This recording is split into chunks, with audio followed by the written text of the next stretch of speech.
Hello, dear viewers. Support me by subscribing to my channel and share my video if you like it. And also, make sure you comment your thoughts. Now let's start the video. Gohan began to punch and kick Sero in a flurry of blows. Thousands of attacks slammed into the android, making loud sonic explosions every time he landed a blow. After a few seconds, Sero's body started to take on imprints of Gohan's fists. His skin was dented in several locations and was bleeding profusely from many wounds. Gohan, however, paid no attention to the android and was still going full throttle. The young Saiyan knew Sero was still holding back a bit of his strength, and as a full-blooded Saiyan, Gohan wanted to draw that out of him. Sero used his Aegis barrier and forced Gohan to back off. The android quickly recovered through his regeneration and felt his strength boosted from another Zenkai. Compiling his opponent's technique and movements into memory, Sero dashed towards Gohan and started to exchange punches again. The two turned into blurs as they crossed blows. Each attack was stopped by a block while the two circled each other in the air. Sero thought he had evened the playing field, but it was still no good. Gohan's power kept rising as he fought. The teen Saiyan was tapping into more and more of his latent potential every time he threw a punch. The S cells inside Gohan rushed through his veins and pushed his powers to new limits. A pure-hearted Saiyan, born from two pure-hearted Saiyans, the advantage he had over the others was staggering. Sero continued to push his body to the limit and retreat with his Aegis to recover damage. Little by little, he was trying to wear down Gohan, all while he continues to grow stronger. That was Sero's plan. However, what was happening seemed to be the opposite. The longer the fight continued, the more it seemed Sero was losing. The android was barely able to keep up. He managed to keep up with Gohan's growing strength, but the downside to his regeneration was that he lost a great deal of stamina from the constant regenerations. Sero then relaxed his body, lowered his defenses, and smiled as he welcomed Gohan's brutal beatdown. Gohan knew he was planning something, but wouldn't give up such an opportunity. After breaking what seemed to be every bone in Sero's body, Gohan finished him off with a spinning heel kick to the back of his head. Sero's neck almost snapped off as Gohan's heel railed into the back of his skull with his foot. The android's body crashed into the ground as multiple sonic booms were heard following behind his tumbling body. The force from Sero's impact then caused the land to upheave and created a single supermassive earthquake so large that the fissures could be seen from the depths of outer space. Gohan smiled as he saw Sero in a state of total defeat. His body looked crippled, his bones were broken, his limbs bent at odd angles, and blood was covering 70% of his body. As Gohan landed next to him, he said, "Done playing? Show me what you've been hiding?" Sero coughed up a mouthful of blood. He tried to laugh, but all that came out was more blood. "I'll show you." Sero barely managed to speak as he pointed with his only good hand. A bit of Sero's energy moved to his fingertip as he made a strange hand gesture. A beam shot out of his finger, molded from a small sphere of ki and magic targeting a blade of grass. "Create." Sero coughed up more blood as the blade of grass transformed into a sensu bean. Gohan and the rest stood shocked as it hovered his mouth before falling in. He chewed up the bean and recovered to maximum condition. The android's Devil God Chi and Saiyan God Ki shot through the roof as he stood up and said, "Ah, much better." Bulma tapped Vegeta's arm. "What woman? I'm trying to enjoy the fight." Bulma slapped him on the back of the head. "Don't you? What woman? Me? I want to know why Sero hasn't been disqualified for using a senzu bean." Overhearing their conversation, Sero smiled, "But it was created through the use of my technique. Think of it like me eating my own ki and yud." Vegeta nodded his head. "Yep, that's how it is." Bulma stomped a foot to the ground and said, "How was he able to do that? Are you sure he didn't just teleport a senzu bean in?" The android smiled before saying, "Thanks to improvements made by the Getioe chip, my entire body can act as a computer. Once I ate the senzu bean you gave me earlier, Goku." Everyone glared at him for giving him the advantage over Gohan. Sero then continued to say, "The bean became part of my biomass. By fusing the Namekian creation magic with a bit of my god keyed, I can reproduce anything I touch or come into contact with. I can also recreate, let's say, myself. Creation. Sero pointed a finger at the ground next to him and shot out another beam. However, it requires an appropriate volume of matter, energy, and stamina in exchange for what I'm creating. Another Sero appeared beside his own body. It was an exact duplicate of himself, current power level and all. The Zir fighters shuddered. I'm glad you reprogrammed him to be on our side, Krillin said while shaking his head. Bulma nodded her head. I didn't know he could do this. Sero then smiled and created another Senzu beam. It's quite taxing on the body, and to create something like myself requires almost all my energy. But now that I can reproduce Senzu beams, Sero ate another, recovering his energy again before saying, I can do this forever. I can make anything or anyone I want. I can decide on any type of species and could even choose the sex and appearance. Sero shot out another creation beam. This time, a female android appeared from out of the ground. She had long green hair and a beautiful pink complexion. She was the same species as Sero, but looked nothing like him. I could start my own race through normal procreation or simply using creation magic. I can even fuse with my own copies. Sero placed his hand over his duplicate's chest and used the Namekian absorption technique to more than quadruple his own power. I could use this over and over again until my power knows no end. However, getting stronger this way irks me. Maybe that comes from the Saiyan genetics within me. Gohan felt Sero's massive power suddenly eclipse his own. Even Vegeta trembled at the power of creation before him. Maybe there will be an entirely new species living in the Sol system now, Vegeta mumbled. Gohan smiled and powered up with a Kyoken ×2. Okay then, Sero, let's continue. Sero grinned back. One moment, I must name my mate. Do you have a good one in mind? Gohan blushed as he looked over to the other female version of his race. I don't know, I'm not good at naming things. Okay then, from this day forth, you shall be known as STEM. No, how about the name you gave me, part cell and part number? Neuron 1. Like muscle cells. How about Neuro for short, and you use the last name as a number?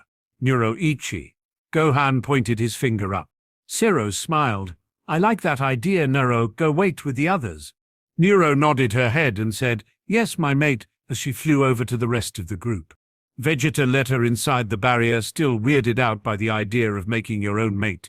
Bulma shook her head as she thought, Imagine that, an android species. Gohan gave Sero a fierce glare as they faced each other down. The android then smiled before taking his stance and saying, Well, shall we continue now? Gohan charged Sero and punched without warning. I'll take that as a yes, Sero said as their fists met. Once again, the world began rocking back and forth. The two had gotten to the point where their attacks were cancelling each other out. They constantly disappeared and reappeared only to strike out at one another. Every time they clashed, the earth moved like waves and the air cracked like glass. Gohan was starting to lose. His energy began waning when Sero managed to land a solid punch to Gohan's chest. The blow sent the Teen Saiyan God through the planet and out the other side. However, Gohan quickly recovered, shooting back through the planet with a Kyoken ×20. Sero's eyes widened as the glowing red and blue boy head butted him in the chest and sent him flying into the upper atmosphere. When he forced himself to come to a sudden stop, Sero let out a breath of relief. That was almost a ring-out, Sero thought as he tried to sense his opponent's location. However, Gohan managed to appear from behind and kicked Sero back down to the ground and through the ground. As he tunneled through the stone, lava, and core of the planet, Sero thought, Did he just hold a grudge? He burst through the other side of Mars, sending up debris into the atmosphere while Gohan appeared behind him again. With a smile on his face, Gohan proceeded to backflip kick Sero's spine through the planet again. Yep, he held a grudge. No sooner than Sero had those thoughts, Gohan started playing ping-pong with his body, kicking him back and forth through the planet for several repetitions. As they came back around to where they first fought, Sero finally managed to catch Gohan's hand before laying into him with a fierce and deadly flurry of blows. First was a few dozen punches to the gut, then a side kick to his ribs, and lastly, he performed a diagonal front flip kick to the side of Gohan's neck. Gohan flew into the ground and sent up mountains of debris. As the smoke cleared, Gohan appeared on a large slab of earth. He was laying down on his back, his martial gi torn to shreds, his body covered in wounds, sweat and blood. Gohan took a deep breath as he saw the look of anticipation and worry on his family's face. Gohan suddenly snapped. He didn't want to see that look. He liked it best when his father stared at him with pride in his eyes. Purple lightning ran up his spine. No, I won't let him down. Gohan's power was starting to spike. I don't want to lose, not with him watching. Storm clouds gathered above their heads. Sero paused his assault as looked over in interest at Gohan continuing to grow stronger. I want to be strong. I want to defeat my dad. Gohan shouted as a purple bolt of lightning descended upon him. The light shined all across the land, piercing the thick clouds that blocked the sun. As the rays fell down, it revealed a true Super Saiyan God Purple, Teen Gohan. Sero shivered as he felt Gohan's power push him back. Incredible. Absolutely incredible, Sero thought as he tried to stay in position. Gohan's hair had shifted to a Super Saiyan 2 style, but his body remained that of a Super Saiyan 4, just with purple fur. He had done it. He unlocked the form his father and Vegeta just recently accessed. Feeling like he had caught up with his father, Gohan shook the entire planet with his voice as he shouted, "I did it!" Sero was about to congratulate Gohan, but it was too late. Gohan's desire for battle had skyrocketed, and he was tuning everything else out. Wanting to test the limits of his strength, Gohan appeared beside Sero and beat him down so quickly that the android missed every blow. He fell to the ground a crumbled mess. Gohan appeared over him and stepped on his hands. Sero cried out in pain as he felt his arms being crushed like twigs. While standing over the android, Gohan powered a powerful ki blast in the palm of his hands and pointed it towards his opponent's face. "I win! You can't use creation magic without using that weird hand sign, right?" Gohan asked as he continued to power up. Sero smiled. "How astute of you." "I win, Sero?" Gohan announced, causing the android to sigh. Towering down, the android was released from Gohan's hold and said, "It appears so, but I'm only 2 years old. Give me time and I will surpass my current limits." Gohan smiled and held his hand out while powering down as well. "You know, Vegeta is holding a tournament in a few years, so we can have our rematch then." Helping Sero up, the two looked at one another and smiled as they heard the group of his family members coming over. "That was amazing, Gohan." Goku picked up his son and spun him around in the air. Gohan laughed as his father put him down, only to have Goten jump up and grab his big brother's neck. With a neck-breaking hug, Goten shouted, "You have to train with me. Teach me how to go purple."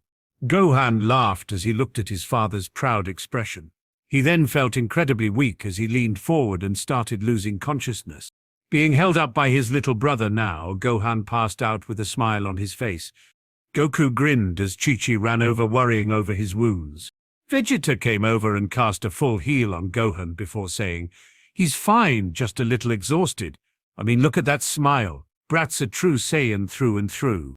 Chi-Chi stared at his face and shook her head. "So much for my scholar idea. Geez, these boys are just like their father." "Oh, well, at least I won't allow him to be slow-witted like his father." Vegeta turned to Sero and Neuro.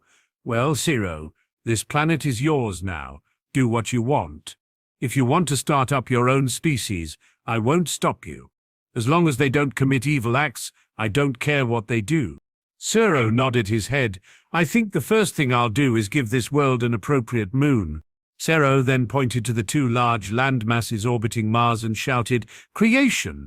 As a beam shot out of his fingers, it landed against the 2 satellites and slowly combined the 2 astral bodies into a perfectly spherical moon. It wasn't as big as Earth's, not by a long shot, but because of the lack of craters, the moon had an almost polished surface, giving it a crazy high luminance ratio. It shined much brighter than Earth's moon and only slightly less than Salada's moon Luna. The moon surrounding the Saiyan planet had an atmosphere and oceans, so in response, it shined brighter than any other moon in the solar system. Just as they were celebrating Gohan's victory, a voice called out, "Oh, man, that was boring. I mean, the fight was epic, but there was no real threat.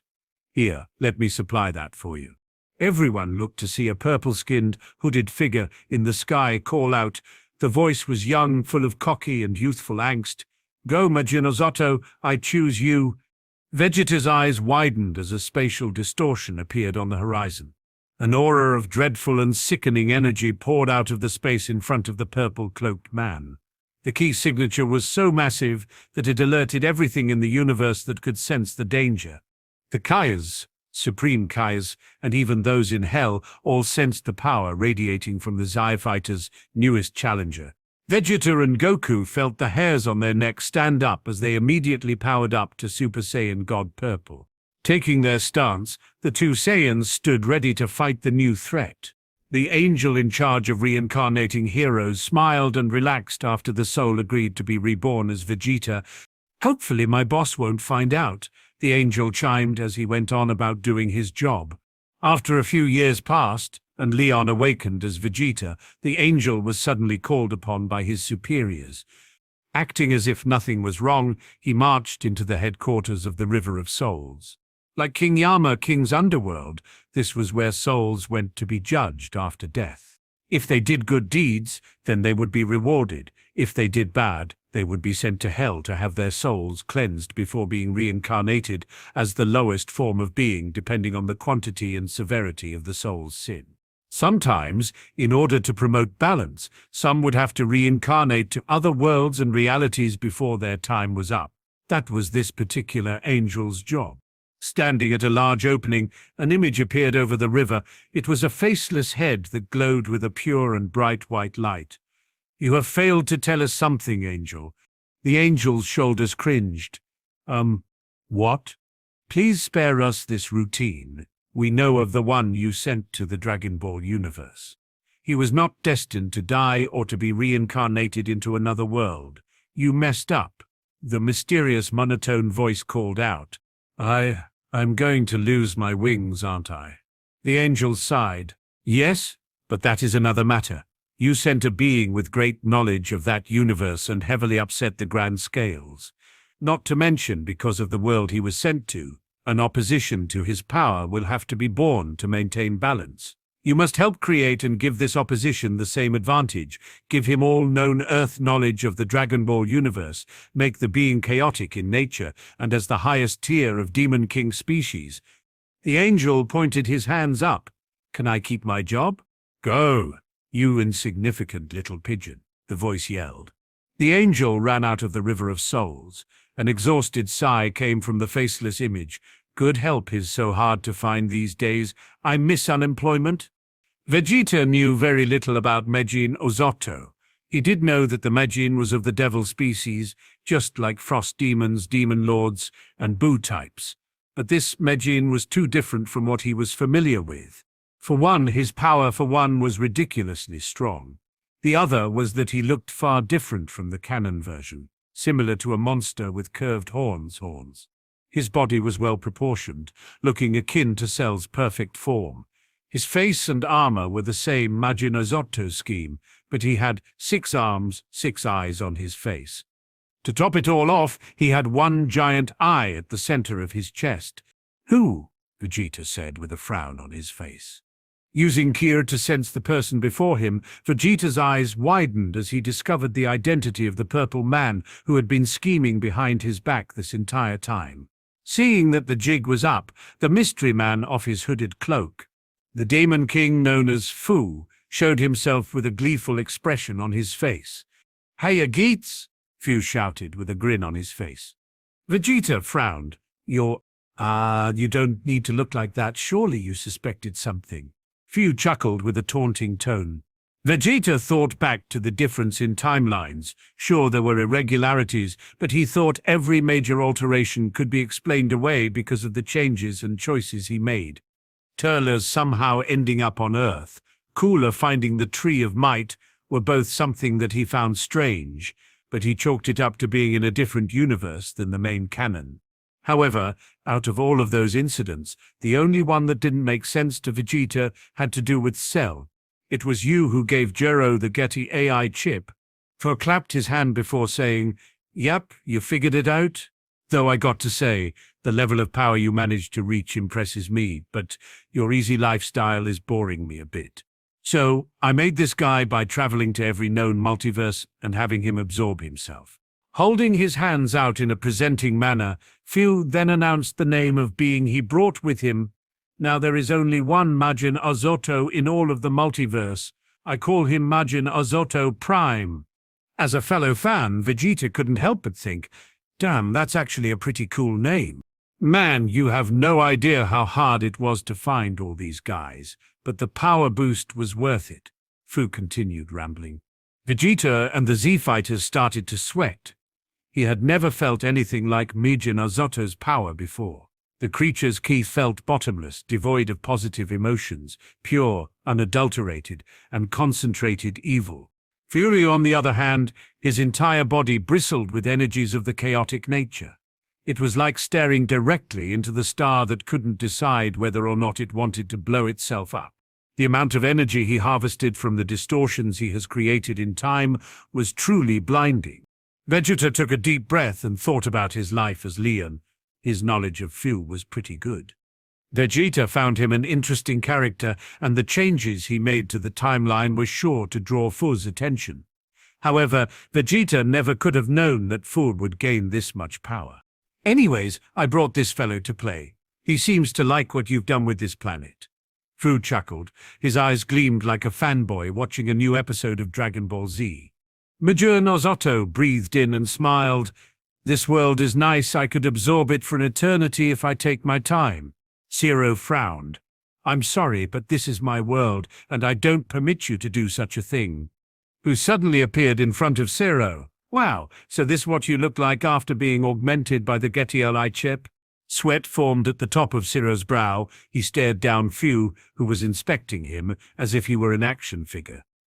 So cool, but I'm a little sore about you turning into a good guy. Ooto, kill them all. Vegeta's eyes widened. Wait. Majin Ooto smiled and raised his hand. Vegeta and Goku dashed forward and punched out at him. Ooto laughed and used his remaining hands to fend off the two's assault. Shockwaves rocked the planet as Fu jumped back into the stratosphere and sat down to enjoy the fight. He then pulled out some popcorn from nowhere and started to relax. Vegeta and Goku were throwing everything they had at Majin Ooto: punches, kicks, ki blast, and sneak attacks. However, it was all useless. Majin Ooto grabbed their hands with his middle set of arms and started to beat the crap out of both Goku and Vegeta. Majin Ooto continued to punch and kick them with his remaining appendages until he pushed the two Saiyans tumbling through the planet with a Devil Ki-powered finger blast. The attack caused massive explosions that jettisoned large chunks of Mars into the atmosphere and scorched the land around it. Vegeta and Goku pulled themselves out of the ground and floated back into the air. Everyone instantly noticed their condition. The bodies of the two Saiyans were torn just as badly as their outfits. Blood dripped from their every tear, abrasion, and cut.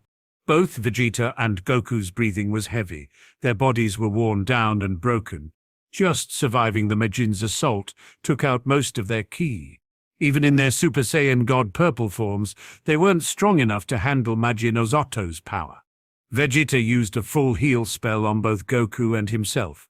They felt their strength rise from the Zenkai boost and stared down Majin Ooto with a fierce glare.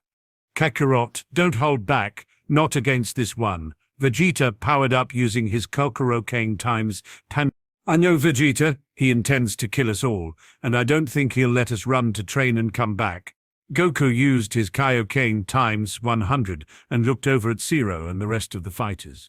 We might need your help. We're going to hit him with everything we have. If it's not enough, Vegeta looked over to Goku. We'll have to fuse. The Saiyan King shot out and punched the center of Majin Ooto's face. The force from the attack barely knocked Ooto back a few feet, while Goku appeared above him and stomp-kicked the Majin's head. Ooto hardly budged. Before Goku could continue, Ooto grabbed Goku's foot and used his body like a hammer, slamming his head into Vegeta's face. A loud explosion of gust blasted out from the impact.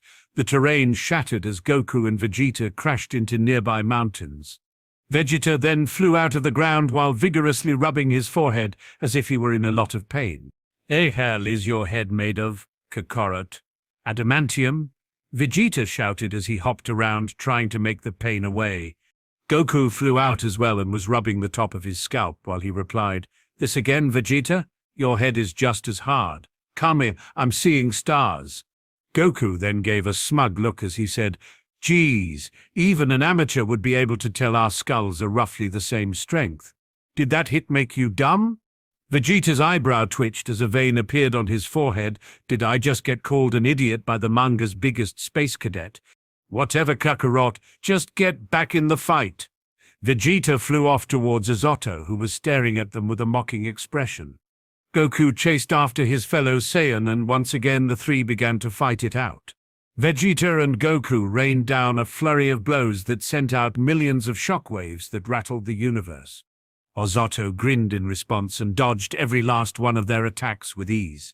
His smug grin only made the two Saiyans lose their temper even more. Vegeta went all in, sending out a fierce punch that could shatter a star. The Saiyan King aimed for Ooto's chin, while Goku went in low with a kick to his legs. Ooto let out a chuckle as he raised his hand and slammed the back of his fist into Vegeta's face. At the same time, Ooto raised his leg, kicking Goku in the stomach so hard his abdomen stretched out the other side. Goku and Vegeta were then pummeled by Ooto as if they were cannon fodder. Hundreds of punches after hundreds of kicks turned into thousands of blows that were slammed against the two Saiyans like comets, turning them into a bag of broken bones. Vegeta tried to cast his full heal. However, the moment he tried, the eye on Ooto's forehead shined and absorbed off all the mana in Vegeta's body. Before he could react, Ooto pointed his finger at Vegeta's head and said, "Weaklings," before he fired off a powerful spinning beam. Just as Vegeta was about to die, Goku inhaled the life force that Mars was constantly producing, healing his wounds as soon as all the plant life died. With the dragon's wish, the plants resurrected, allowing Goku to stay at peak condition. Goku quickly kicked Vegeta away and barely avoided Ooto's attack, Majin Beam. Ooto changed targets as he appeared in front of the pure-hearted Saiyan and punched Goku in the gut, sending the Saiyan flying through the air and crashing into a nearby mountain. While Vegeta's weakened body started to fall to the ground, he pulled out a senzu bean from his pocket space and sent it into his mouth. After recovering and experiencing another Zenkai boost, Vegeta flew back towards Ooto, only to get slapped away by his tail. Vegeta shouted in pure rage. It was as if being slapped away by Ooto's tail was the greatest insult in the world to the Saiyan. "You dare slap this king's face with your tail?" Vegeta's rage was fueling his power as he placed his hands together and shouted, "Kakarot." Goku looked up and smiled as he pulled himself out of the rubble and powered up a Super Kamehameha.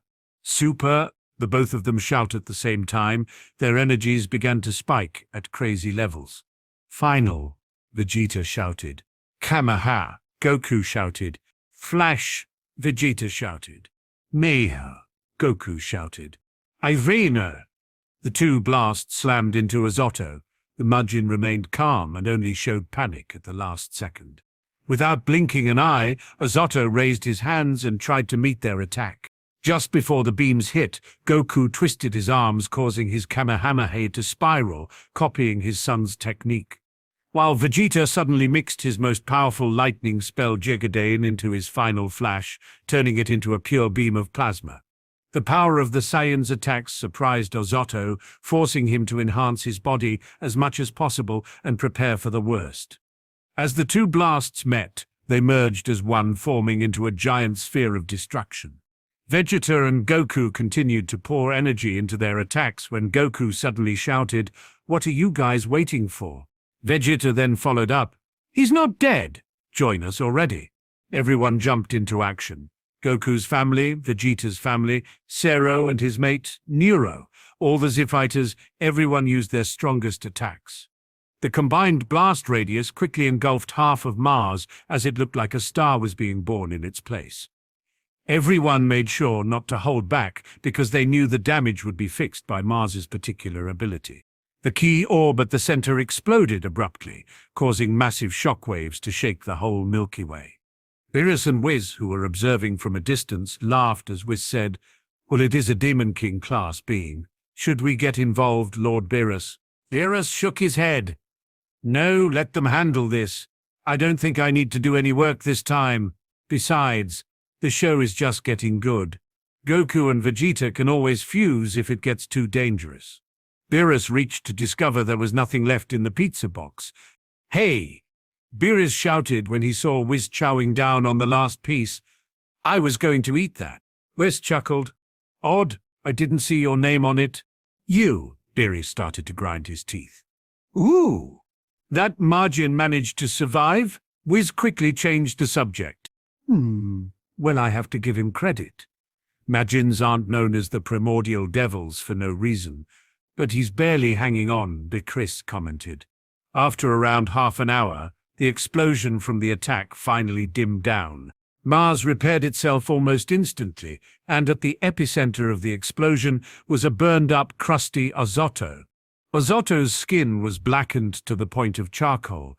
His body was broken and twisted several places. Pools of the Majin's blood fell to the ground like rain as he coughed up what looked like an organ.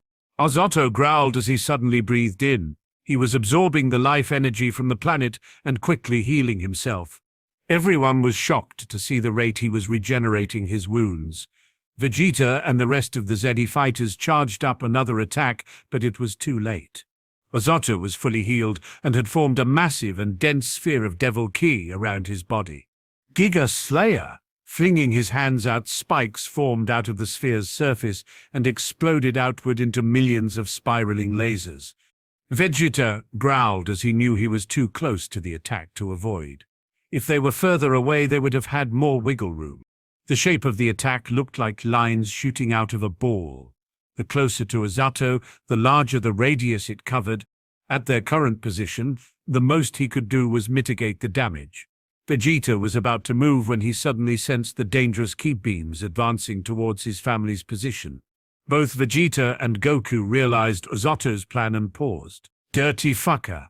Vegeta cursed as he flicked his hands at the Zits fighters, choosing to cast a zoom spell instead of dodging. Unable to move quick enough, the beam shot through the Saiyan King's chest and pierced his heart.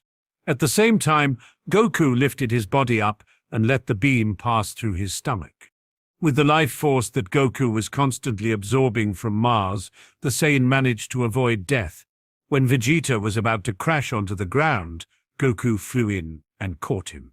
Quickly throwing a senzu bean into Vegeta's mouth, Goku continued to absorb the life force from the planet to fully heal himself and try to heal his friend, while setting down on the ground a good distance away. The large hole in Goku's gut healed after eating a senzu bean, but when he looked to Vegeta, he saw that the hole through Vegeta's heart was still there. Goku's face paled as he held Vegeta's lifeless and cold corpse in his hands. He sensed the return of the Z-fighters and looked up to see everyone reappearing nearby. Vegeta barely managed to use his spatial technique to teleport their bodies a few feet past the blast radius. Everyone saw Vegeta's condition and turned pale. Bulma ran to his side as Piccolo let out a rage-filled roar and charged up a powerful, special beam cannon in his Namekian god form. With rage boiling through Trunks' eyes, a burst of blue god ki erupted around his body as he joined Piccolo's attack. Seeing their longtime friend as a lifeless husk, the powers of the Zeti fighter ignited and broke through their previous limits. Everyone Vegeta helped, became friends with, mentored, aided, or saved, all aimed their most powerful attacks towards the head of Majin Ozoto. The beam shot through the shell around the Majin and pierced his entire upper half, leaving only his hips and everything below. Vegeta appeared in the afterlife and stood in front of a familiar desk. As he saw King Yemma again, Vegeta shouted, "I died." King Yemma shook his head and said, "Not yet, apparently." Goku placed his hand over Vegeta's heart and gave him a burst of life energy from the planet. Once the hole in Vegeta's heart healed up, Bulma began performing CPR. Everyone noticed that Majin Ooto began to recover as well. Bit by bit, the lower half of his body began absorbing the life force from Mars and started to regenerate the damage to his body. While everyone powered up another attack to finish off the Majin, Goku also crushed another Senzu bean with his ki and forced Vegeta to swallow it. Before the Zevim fighters could continue their attacks, Fu laughed and said, "You guys think this is over? Do you all think I'm just going to let it end like that? No, it's not big enough. Hey, Cell, there's a new snack for you." The old version of Perfect Cell appeared and swung his tail out to absorb the body of Ooto before the Majin finished healing. Cell began laughing. His body was morphing into a new form. Spikes grew out from his elbows, and his crown curved outward, morphing into demonic horns, while a demon orb, similar to Frieza, took the place of the top of his dome. Although his exoskeleton still looked very bug-like, his spots faded away and his entire body turned golden and red. Cell looked around in his new form and smiled. "So this is ultimate power." Goku frowned as he could only feel the endless depths of the ki emanating from Cell. Sero frowned as he noticed that the golden red version of his evil counterpart didn't have the same stamina drain as his own did. After absorbing Majin Ooto, Cell turned to Fu and said, "Shall I finish them?" Fu smiled and shook his head. "No, just leave one of your kids for them to play with." Cell laughed. He then created a Cell Jr., using up around 1/10 of his power to make him. Cell smirked before he said, "This one should do." Fu nodded his head and said, "Good, let's return. When the right time arrives, we will hold a tournament with them. Only then can you go all out." Cell stepped into a portal made by Fu and laughed as he said, "That's if they survive my kid." Goku saw the golden red Cell Jr. and frowned. The powers of this copy were no joke. Compared to the childish figures of the kid Cells from the canon, this one looked like a teenager version of the current Cell's appearance. The Cell Jr. was flexing his body and smiling as it stared down the remaining Z fighters. Goku growled. He still didn't sense Vegeta's life force returning. "You killed my friend. Where the hell do you think you are running to?" Memories of Vegeta and their rivalry swept through Goku's mind. The man that saved his life when they first met. The man returned his parents to his side, helped him reconnect with his heritage, became his best friend, and helped him grow stronger than he ever thought possible. While Cell's image was disappearing in a closing portal, he took one look at Goku and laughed before saying, "He was weak, he deserved to die." Like a bomb exploding in Goku's head, his rage caused his reasoning to haze and his power to spike to crazy levels. Fo's eyes popped as the portal finished closing and said, "That form was..." Goku's power continued to grow like crazy. His hair started to grow longer, reaching the length of a Super Saiyan 3 and gaining a tint of green. The flux of energy caused Goku's muscles to inflate until he was 6 feet tall. Looking like a massive titan, Goku roared out as his purple hair and fur turned emerald green. A gargantuan aura ripped apart the skies as his body shined with a golden-green power. Goku's ki continued to grow at a freakish rate as tears ran down his cheek. This version of Goku had never lost anyone before, or at least he never experienced the death of a close friend in person. Even when Krillin died when they were kids, Goku wasn't there to witness it, so the impact wasn't as great. Goku knew that the Dragon Balls could resurrect Vegeta, but the shock of seeing such a close friend die right in front of him was too much to take. Watching Vegeta die and hearing his friend taunted triggered something inside the pure-hearted Saiyan. It shook him to the core, and his response elevated him to the next form. His body grew stronger, and his emerald-colored God Ki was overflowing. The azure-green aura surged into the sky, knocking everyone back with a powerful gust of wind. Goku's eyes were filled with rage as he stared down the confused Cell Jr. The Saiyan's arm inflated a bit as he charged towards the miniature android. Before Cell Jr. could react, Goku punched the upper half of his body into 2 pieces. However, Cell Jr.'s body recovered almost instantly. Through a combination of its Namekian regeneration ability and Azuto's world absorption ability, it healed without any stamina drain. On top of it all, Cell Jr.'s Saiyan genes gave it an immense Zenkai boost, making it stronger than before. Goku didn't care about the android's gains and only smashed its body into pulp again with another brutal punch. The entire area around them disappeared in a wave of destruction and reformed through the healing process of Mars. Cell Jr. just laughed as his body grew back even stronger before.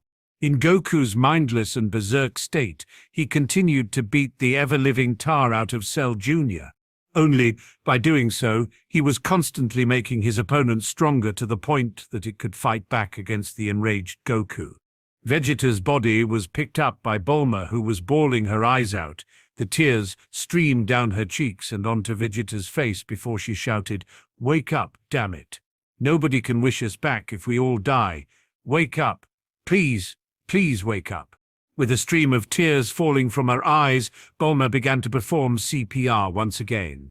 Gohan and Goten frowned. They knew that Goku was acting strangely, and if he didn't come out of his madness, the Cell Jr. really would be strong enough to kill all of them.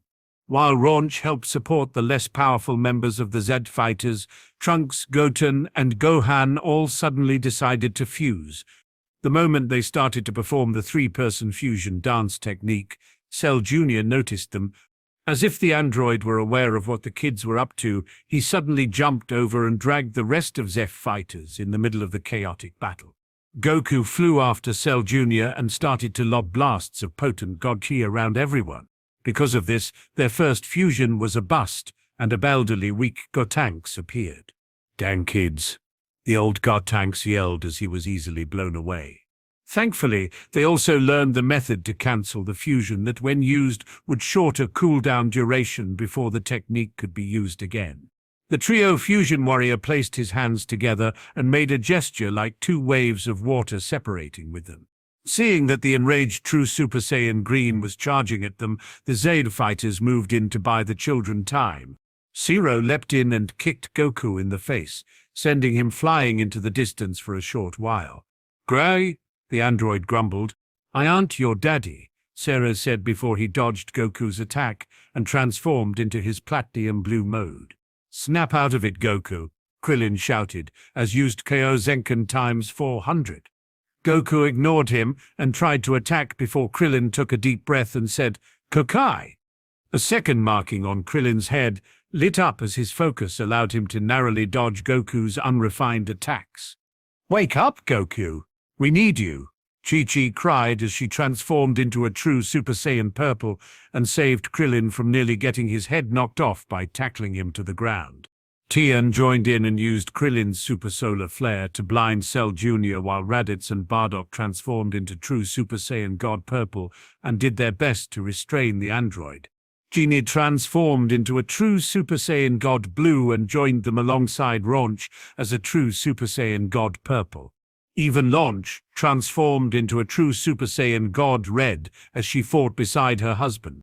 They did their best to not damage but to push back Cell Jr. However, that is easier said than done. Cell Jr.'s power was off the charts. He was slowly beating back all of the Zik fighters with ease.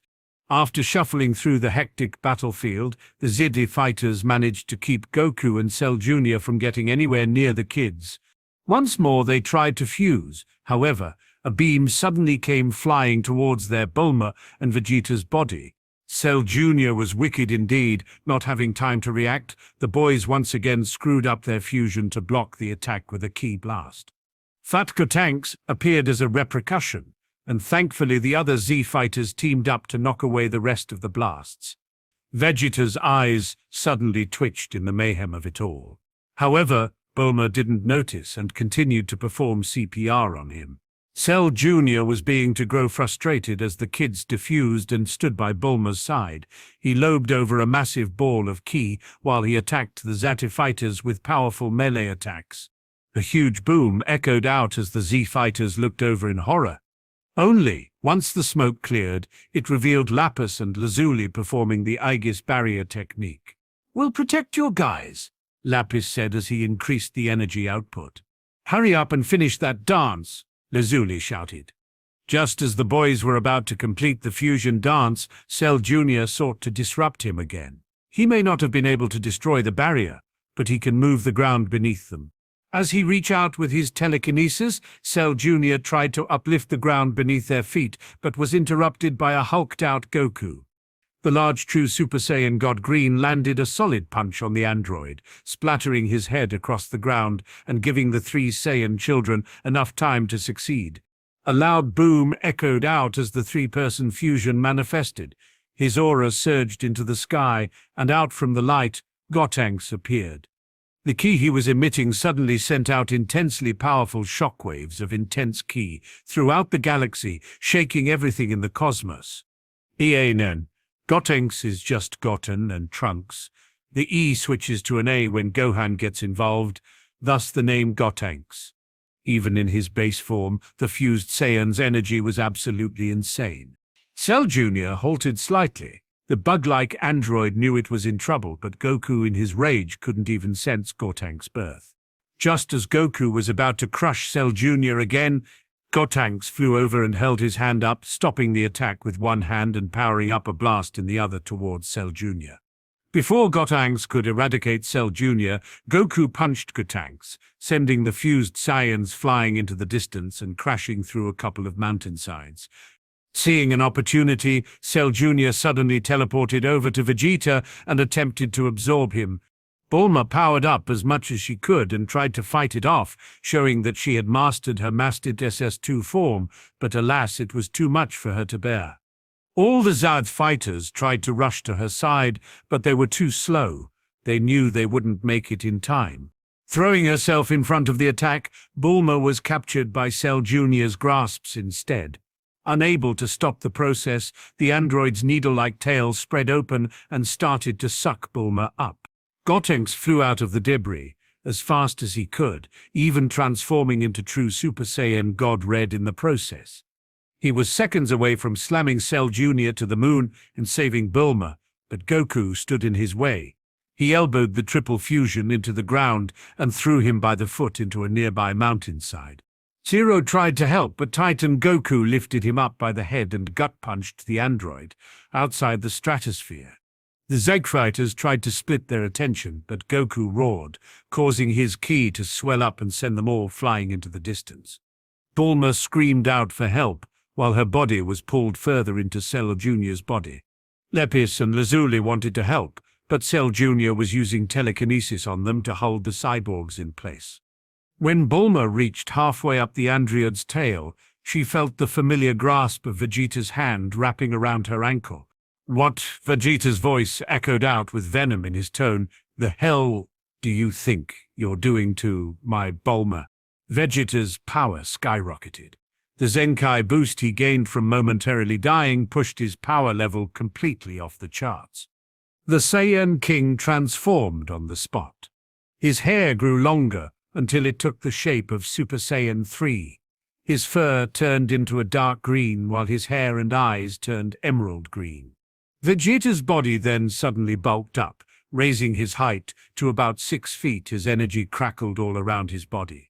With a vengeance-filled roar, Vegeta's aura surged across the planet and caused massive quakes to rumble even in the afterlife. The azure-green aura spread out into the heavens, threatening to eclipse their own sun in brightness. After transforming, small crackles of azure-green energy rippled off of his body like lightning.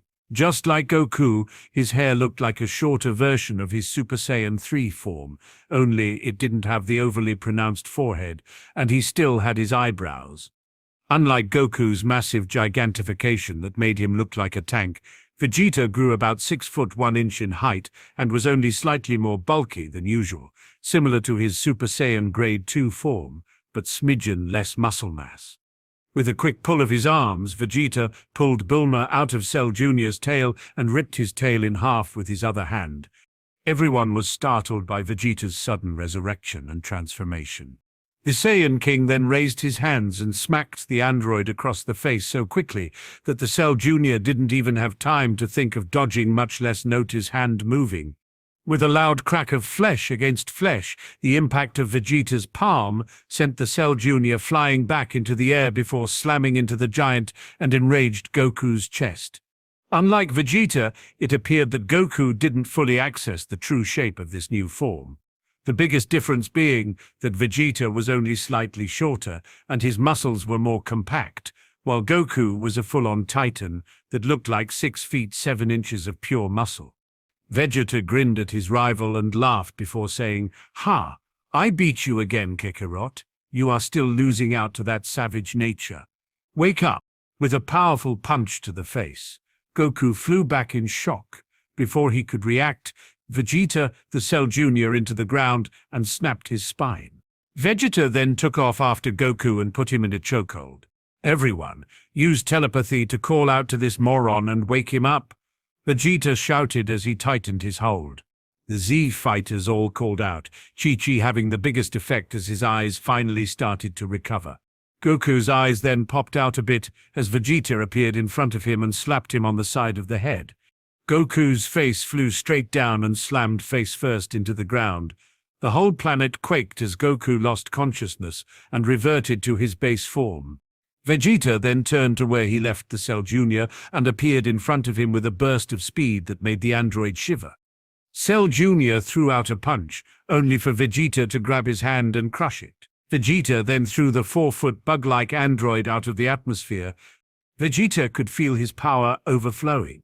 The power of his new form was spiraling out and being absorbed into base strength, constantly rising his power level for every second the Saiyan King held the form.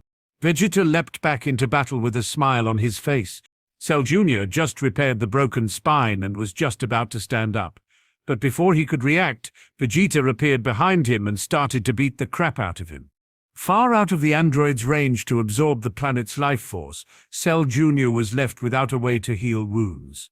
With the android constantly regenerating through its Nemecane's and having no life energy to recover his stamina, it was getting harder and harder for Cell Jr. to fight back. After a crazed full-frontal assault, Vegeta turned Cell Jr. into a mangled mess of broken bones and missing limbs. The Saiyan King showed no mercy as he continued to savagely rain down blows that could easily shatter entire planets. "Hurt my Bulma," Vegeta shouted as his foot slammed through Cell Jr.'s stomach. "I'll fucking kill you!"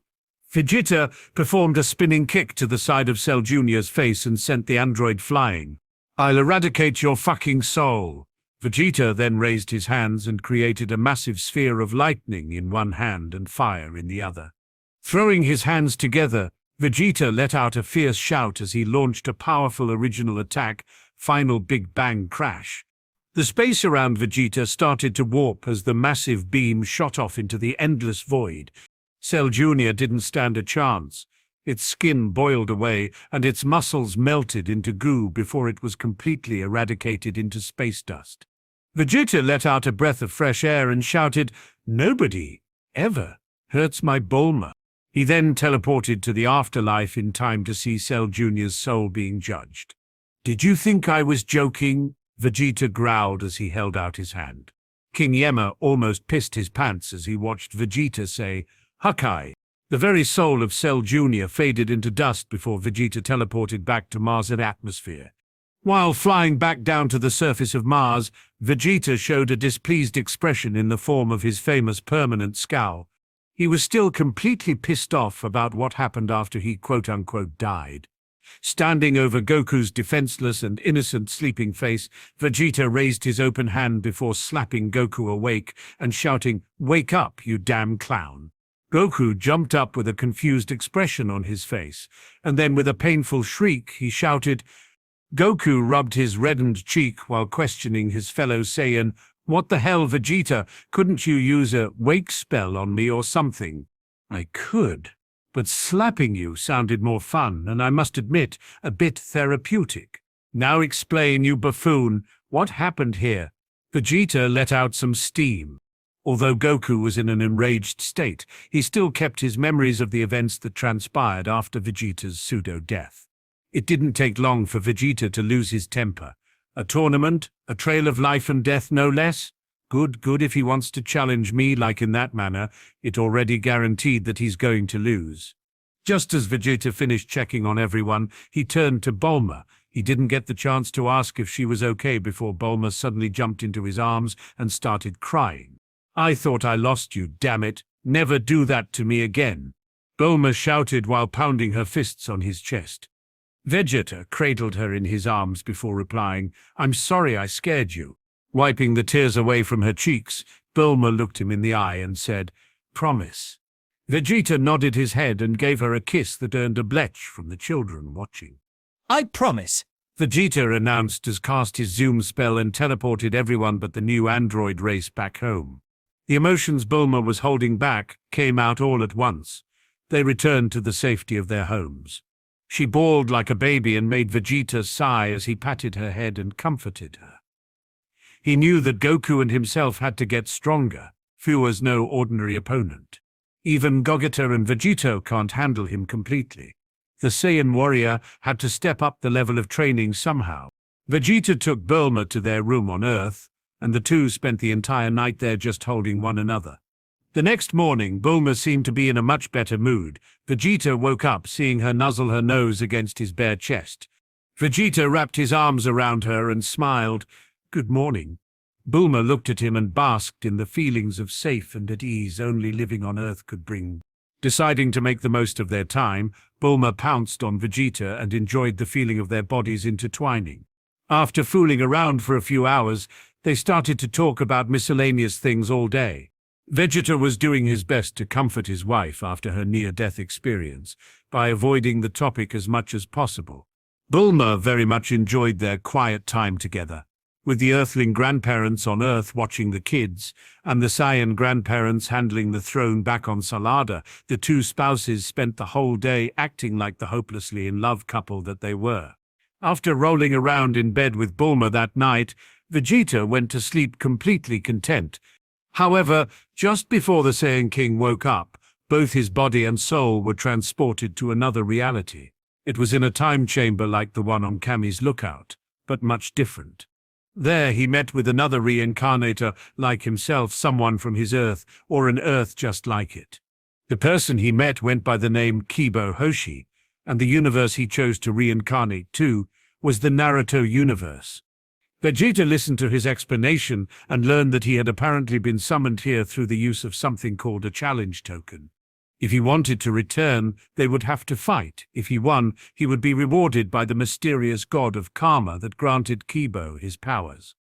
The two exchanged words before fists and got to know one another. After swapping info about their worlds and fighting styles, the two sat down to eat, and Vegeta was even given some gifts before the fight. Thinking he was trying to buy favor with the Saiyan King, Vegeta accepted the items and was surprised to hear the human ask him not to hold back. After a fierce fight, Vegeta ended up doing exactly what Kibo asked him not to do. He held back too much apparently, and because of that, the fight ended with his defeat. To see everything that happened to Vegeta, please read Reborn in the Naruto-verse from the end of chapter 23 through the middle of chapter 26. Vegeta grabbed his neck and said, "That little shit played me, and to think I was nice enough to go easy on him and fight on his level. Even if I didn't go all out, true Super Saiyan God Red should have been enough to beat him." Vegeta was fuming as he saw that the damage to his neck had healed. However, there was still a small trace of blood on it. Vegeta got out of bed and immediately noticed that the goods Kibo gave him were still in his pocket space. Jutsu's ha! Vegeta rubbed his chin. Their techniques are so much more refined than ours. I wonder if we can do something similar with Ki. Vegeta then pulled out the immortal elixir from his pocket. The liquid was stored in a lovely golden gourd with a simple-looking cork. Opening it up, Vegeta discovered the space inside the gourd far outclassed the space outside of it. Vegeta's eyes widened as he sniffed the drink and shouted, "Smells good." His voice woke the Saiyan Queen up from her nap. Bulma opened her eyes and saw the horrid condition of Vegeta's outfit. She jumped up and said, What happened? Did you go out training last night?" Vegeta smiled. "I met a strange fellow from another reality. Vegeta then explained everything that happened when he was summoned. At first I thought it was a dream, but not only is the damage still visible, the objects he gave me are still in my pocket space. Vegeta held the cup of immortal elixir up to Bulma and said, "This is supposed to extend the lives of anyone who drinks it by several thousand times their base lifespan, and since Saiyans can live comfortably up until they reach around 40 to 180 years, the effects will be even greater for us." When Bulma heard the youth-preserving effects, she quickly swallowed the cup of wine and suddenly felt a cooling sensation spread across her entire body. The wine's medicinal effects then pushed out the impurities from her body and covered her in a thick sludge that reeked like sewage. Vegeta held his nose with one hand and grabbed Bulma's waist with the other before running into the bathroom. Quickly putting her in the shower, Vegeta turned on the hot water and tossed his wife inside. Thanks to the rank smell, Bulma constantly tried to hold in her disgust, while Vegeta began to wash away the impurities gathered on her skin. As the soap and water washed away the grime, Vegeta saw smooth skin underneath that was as soft as jade and as flawless as a diamond. Vegeta was surprised to see that Bulma's looks had actually improved by a large margin. The Saiyan King's face was bright red as he stared at his goddess-like wife before he quickly downed a cup of the wine himself. Like his mate, Vegeta was covered in a thick ooze that stank to high heaven. Bulma aided him and quickly began to wash off his body. The Saiyan King felt cells, bones, and skin were bursting with vitality that couldn't be fully explained. He could sense that his vital energies were vastly abundant compared to the past, but it was even more than what he expected.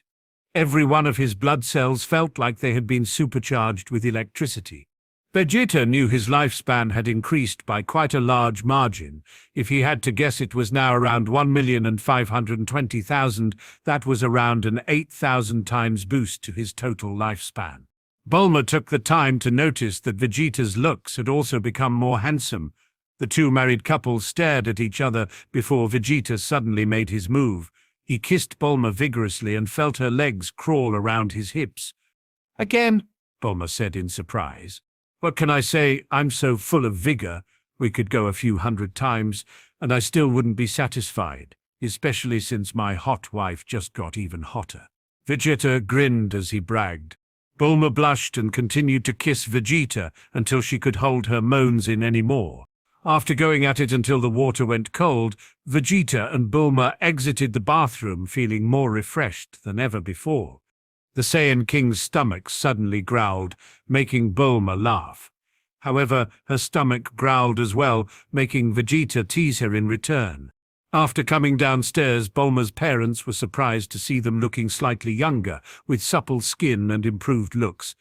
As they ate breakfast, they laughed a little before talking about how they managed to change their looks so drastically, and since Kaiba had given Vegeta a few thousand barrels of immortal elixirs inside a spatial gourd, he had some to share. Vegeta filled up a few dozen wine bottles and gifted one to his in-laws. Dr. Briefs and his wife drank a cup of the elixir almost immediately as they ran off to the showers. When they came back out, Dr. Briefs had a miraculous change as his youthful form returned, making Vegeta realize that he was quite the handsome man in his youthful days. Panchi, on the other hand, hardly had any changes at all. Her looks improved slightly, but her age didn't change at all. Vegeta shook his head, asked Bulma, "Can you gift this to the rest of the Zich fighters for me?" Bulma nodded her head and said, "Going somewhere?"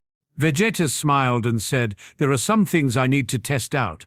I'll deliver this to Kakarot's family and head to the training grounds for a few days." Bulma gave him a kiss on the cheek. "Take care." Vegeta smiled and pulled her into his arms before saying, "You call that a goodbye kiss?" Vegeta planted his lips against her and deep-kissed his wife. Bulma blushed, but she didn't struggle.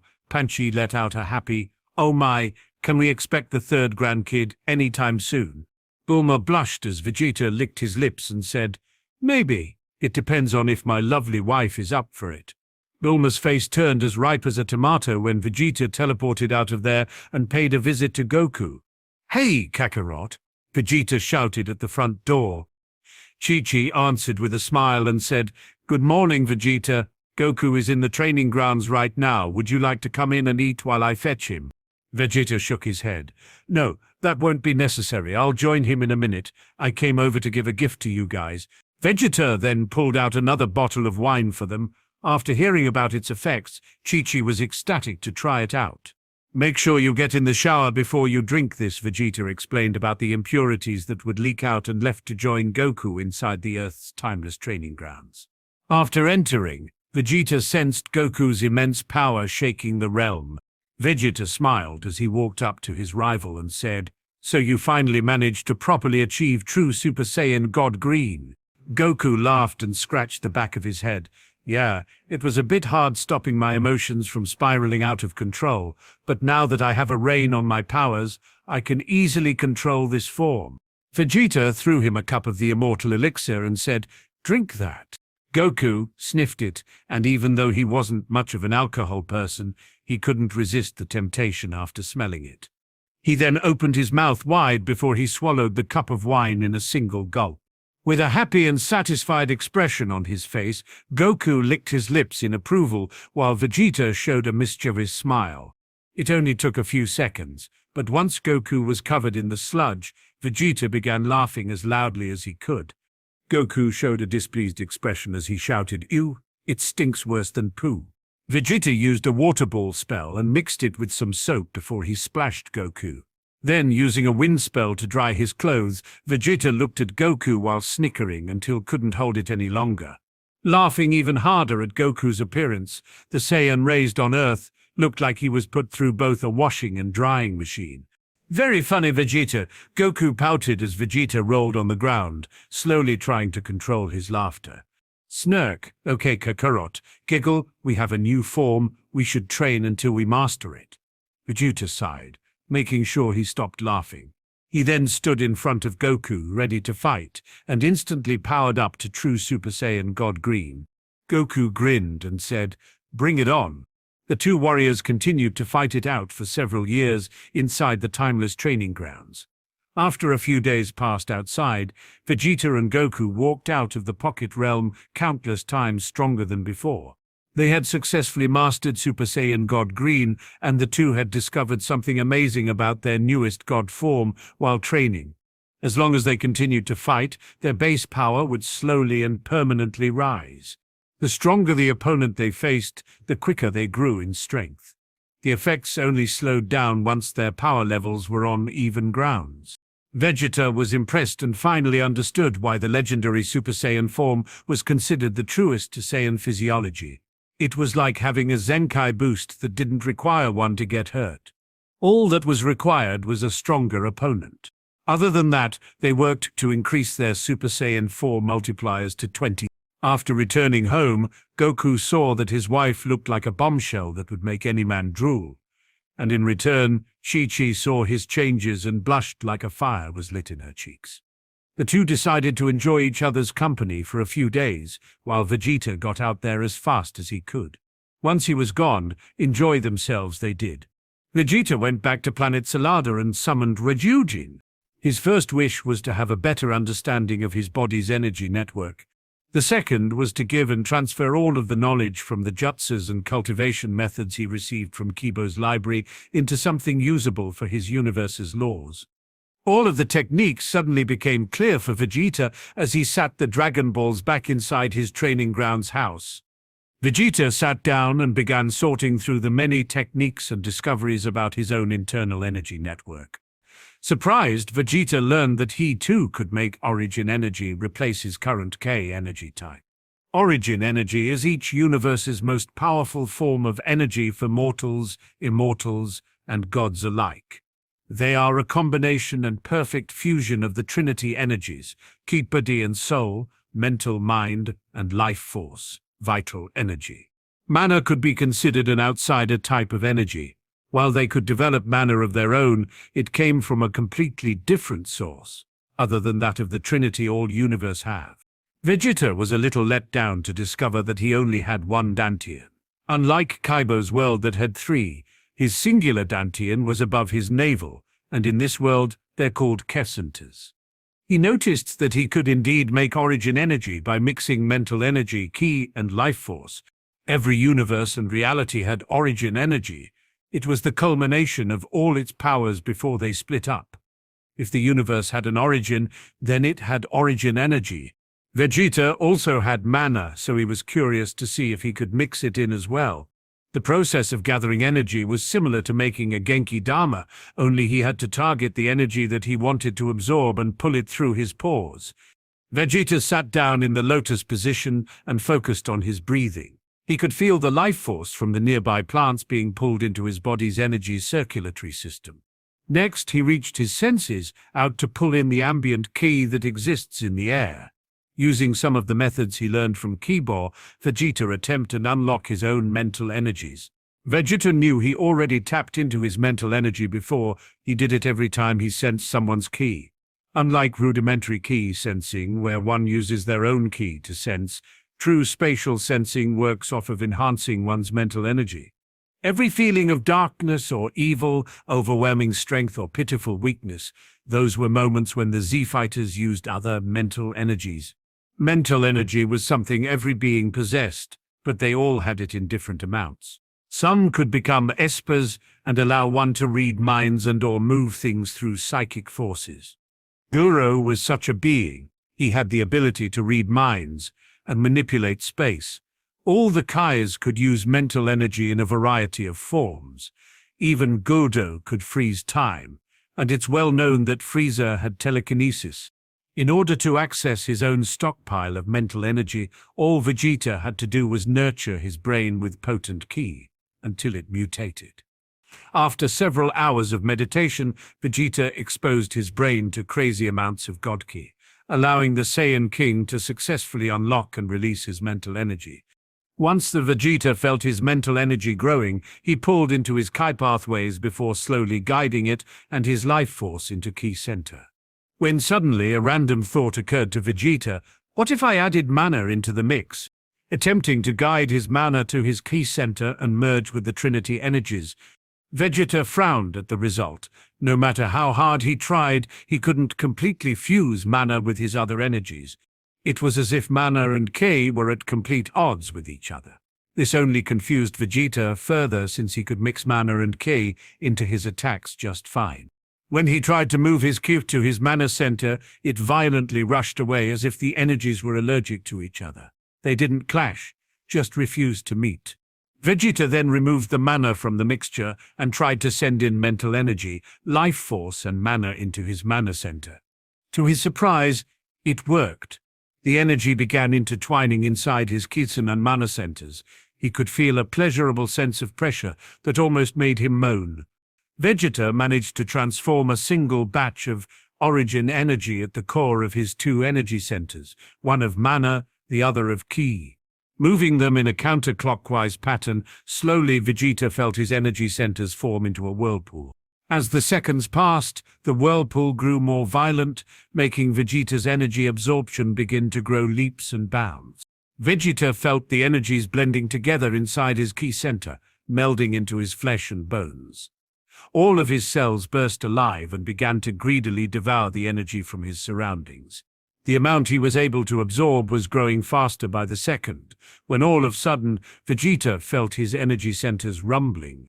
All of his energy inside his energy centers began to morph. He could sense that vast difference between simple ki and origin ki. His mana center had transformed into a much denser kind of energy as well. Origin mana coursed through his veins like a rushing river, making Vegeta feel simply euphoric as he stood up and laughed. Origin energy is at least 100x more potent and thicker than simple ki. I wonder if Kakarot can even challenge me anymore. Vegeta then began to ponder. After I kick his ass, I'll teach him how to develop origin energy. I should also let this method reach the Z fighters' ears, but I shouldn't disseminate these teachings to everyone. Only our closest family and friends will be allowed to learn this. I guess direct pupils should as well. Vegeta then slapped his own forehead. Duh, Dragon Balls. I don't have to teach that moron at all. Not when I can just use the dragon to teach them.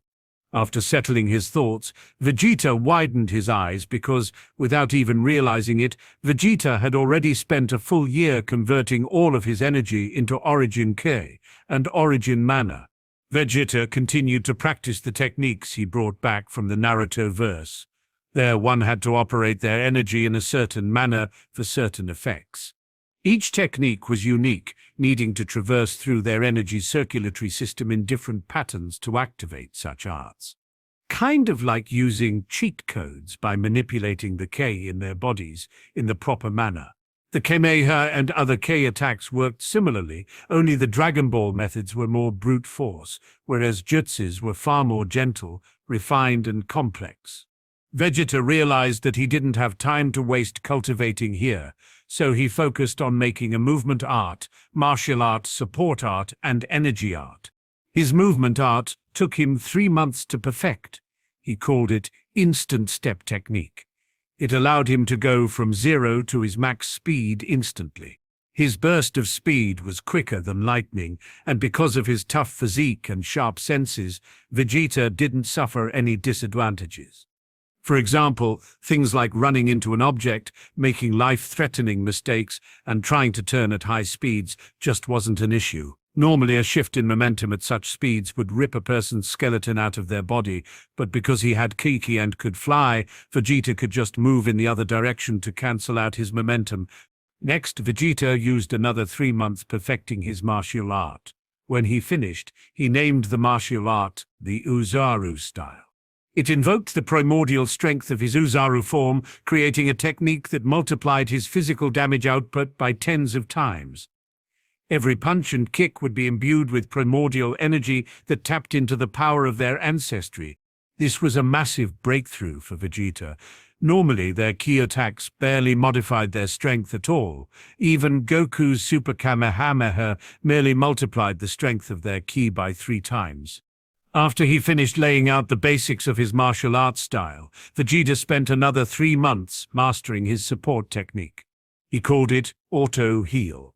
Whenever he took serious damage, Vegeta's magic would kick in, casting a full heal or regenerate spell without consciously casting the spell. Depending on the severity of the damage, it wouldn't activate unless absolutely necessary. Vegeta then finished off another 3 months completing his energy art. The energy art was an improved version of Super Gekikan. He decided to name it Getic Buster. As it was several times better than his original attack, it seemed appropriate for Vegeta to call it a buster of his original signature move. Instead of a 2.8 times modifier or the 3.5 times boost of his Gallic Kamehameha, the new Gallic Buster was able to increase his ki output by 15 times. Vegeta opened his eyes to discover that he had already trained for 2 years inside the timeless training grounds. While this was barely any time outside, the fact remained, he had done nothing but sit on his ass and contemplated the whole time.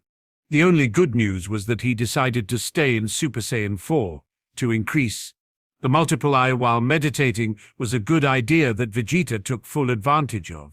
On top of that, through the aid of his ability to cultivate ambient ki, Vegeta still had his base power advancing at a very slow growth rate. Not only did this surprise Vegeta, but it also made him ecstatic too. I can get stronger just through meditation. Ha ha ha. Well, I suppose it makes sense. Piccolo does the same thing, so now I can do it too, Vegeta said as he threw his arms into the air.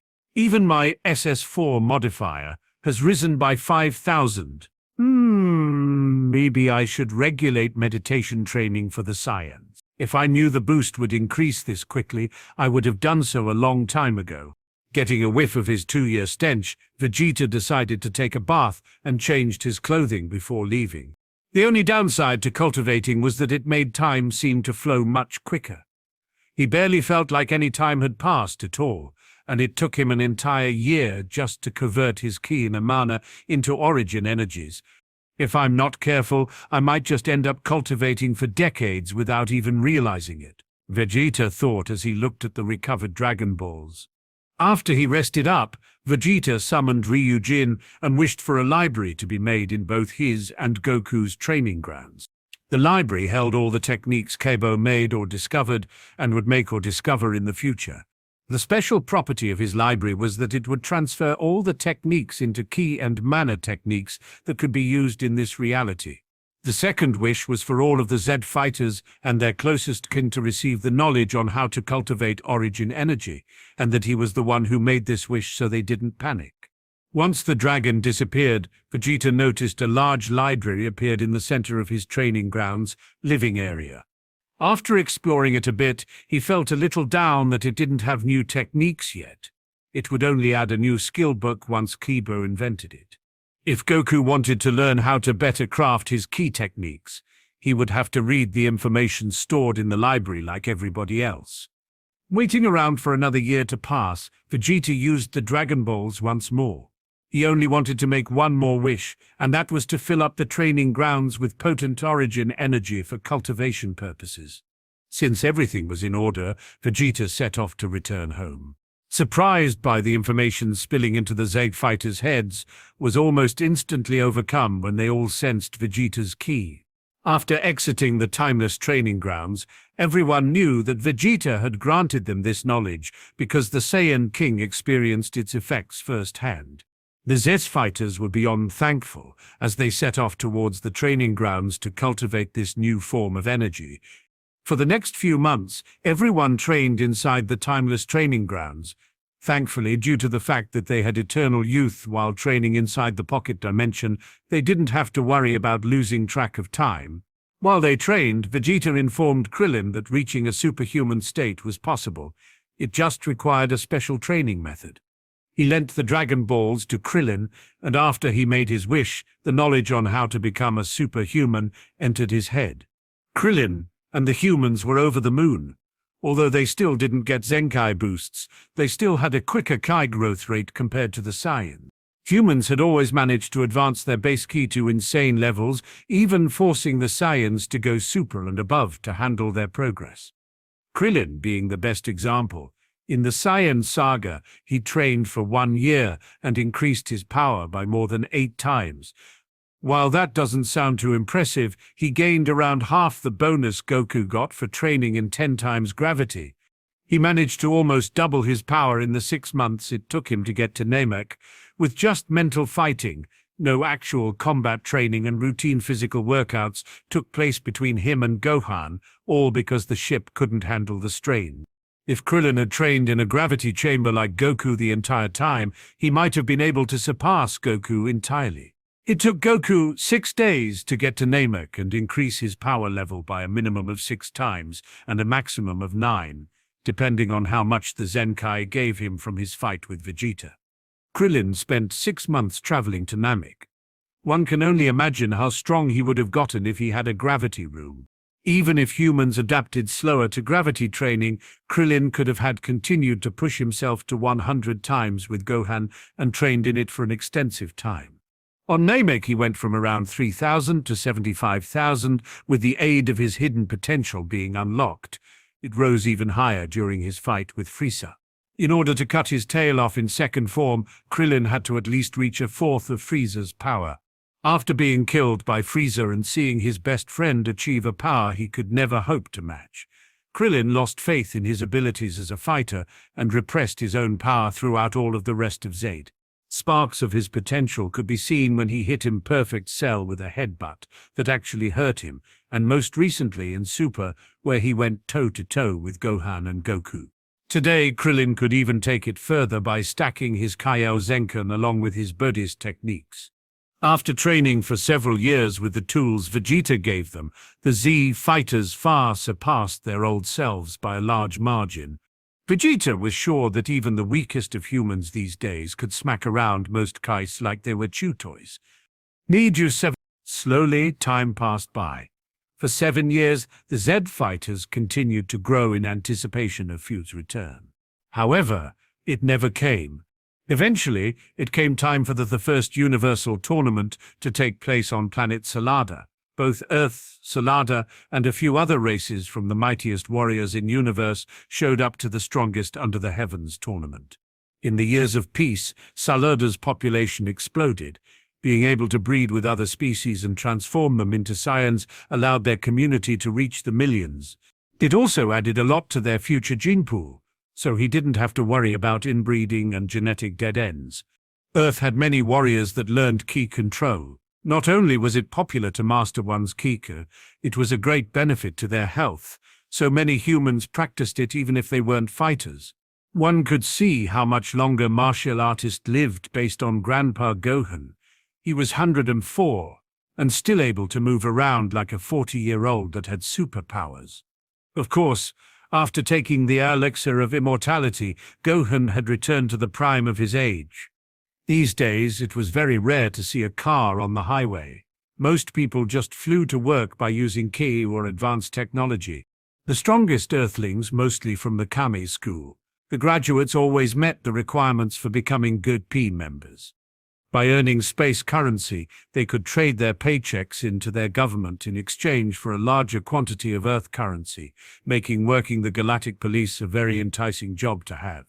Most funds went into purchasing space-age technology and information, while the rest was put into Earth's defense force.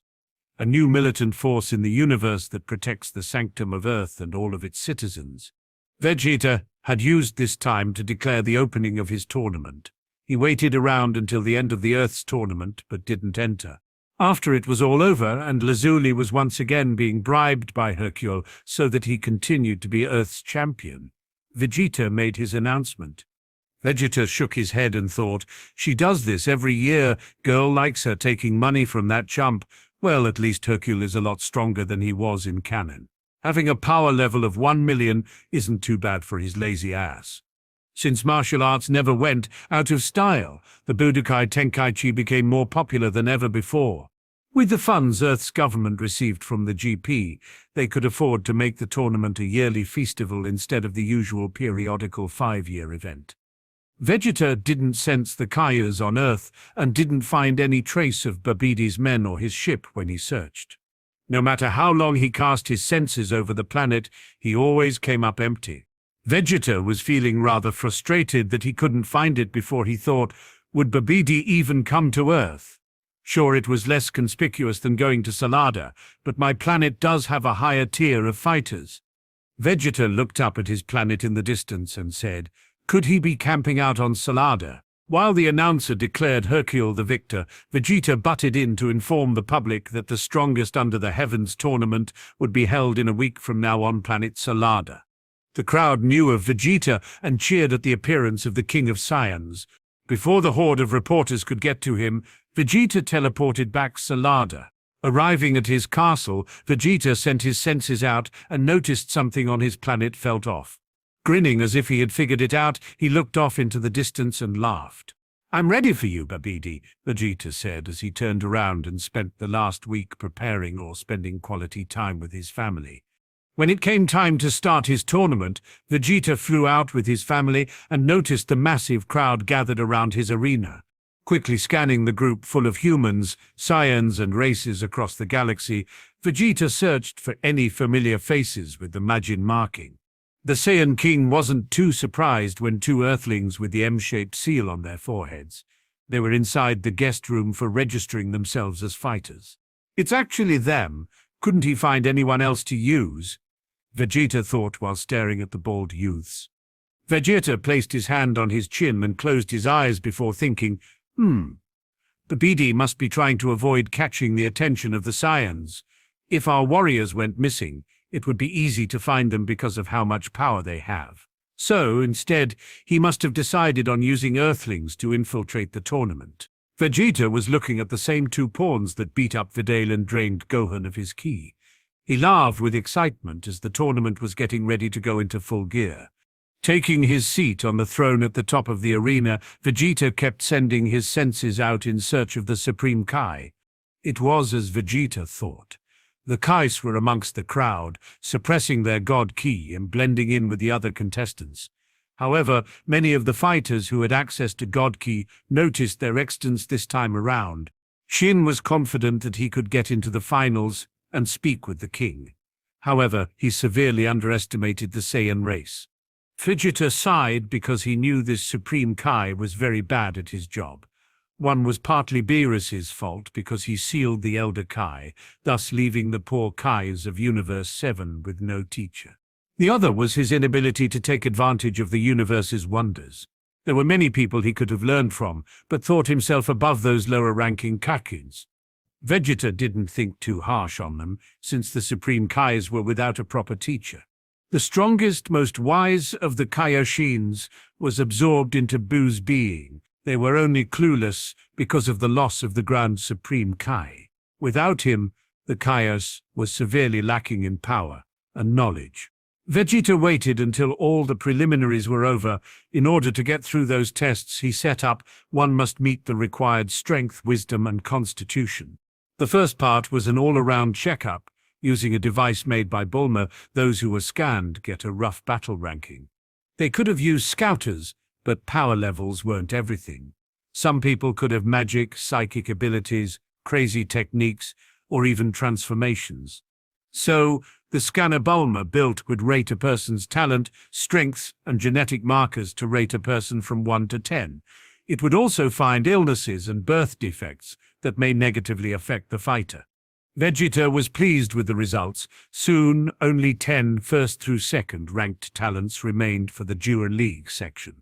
The age was 16 and below. Raunch, Trunks, and Goten, who just turned 13, were still eligible for the Junior League. Even Bulla signed up. The 10 kids who passed were Trunks, Saiyan, Goten, Saiyan, Bulla, Saiyan, Raunch, Saiyan, Terra, Earthling, Yatora, Earthling, Rad, Metamorian, Udro, Yardrashu, Selonemakia, Silvermaru, Metalman. Everyone cheered like maniacs as the 10 kids walked up on stage, though there were some suspicions towards Silvermaru's age. The whole Machine Man issue was brought into question.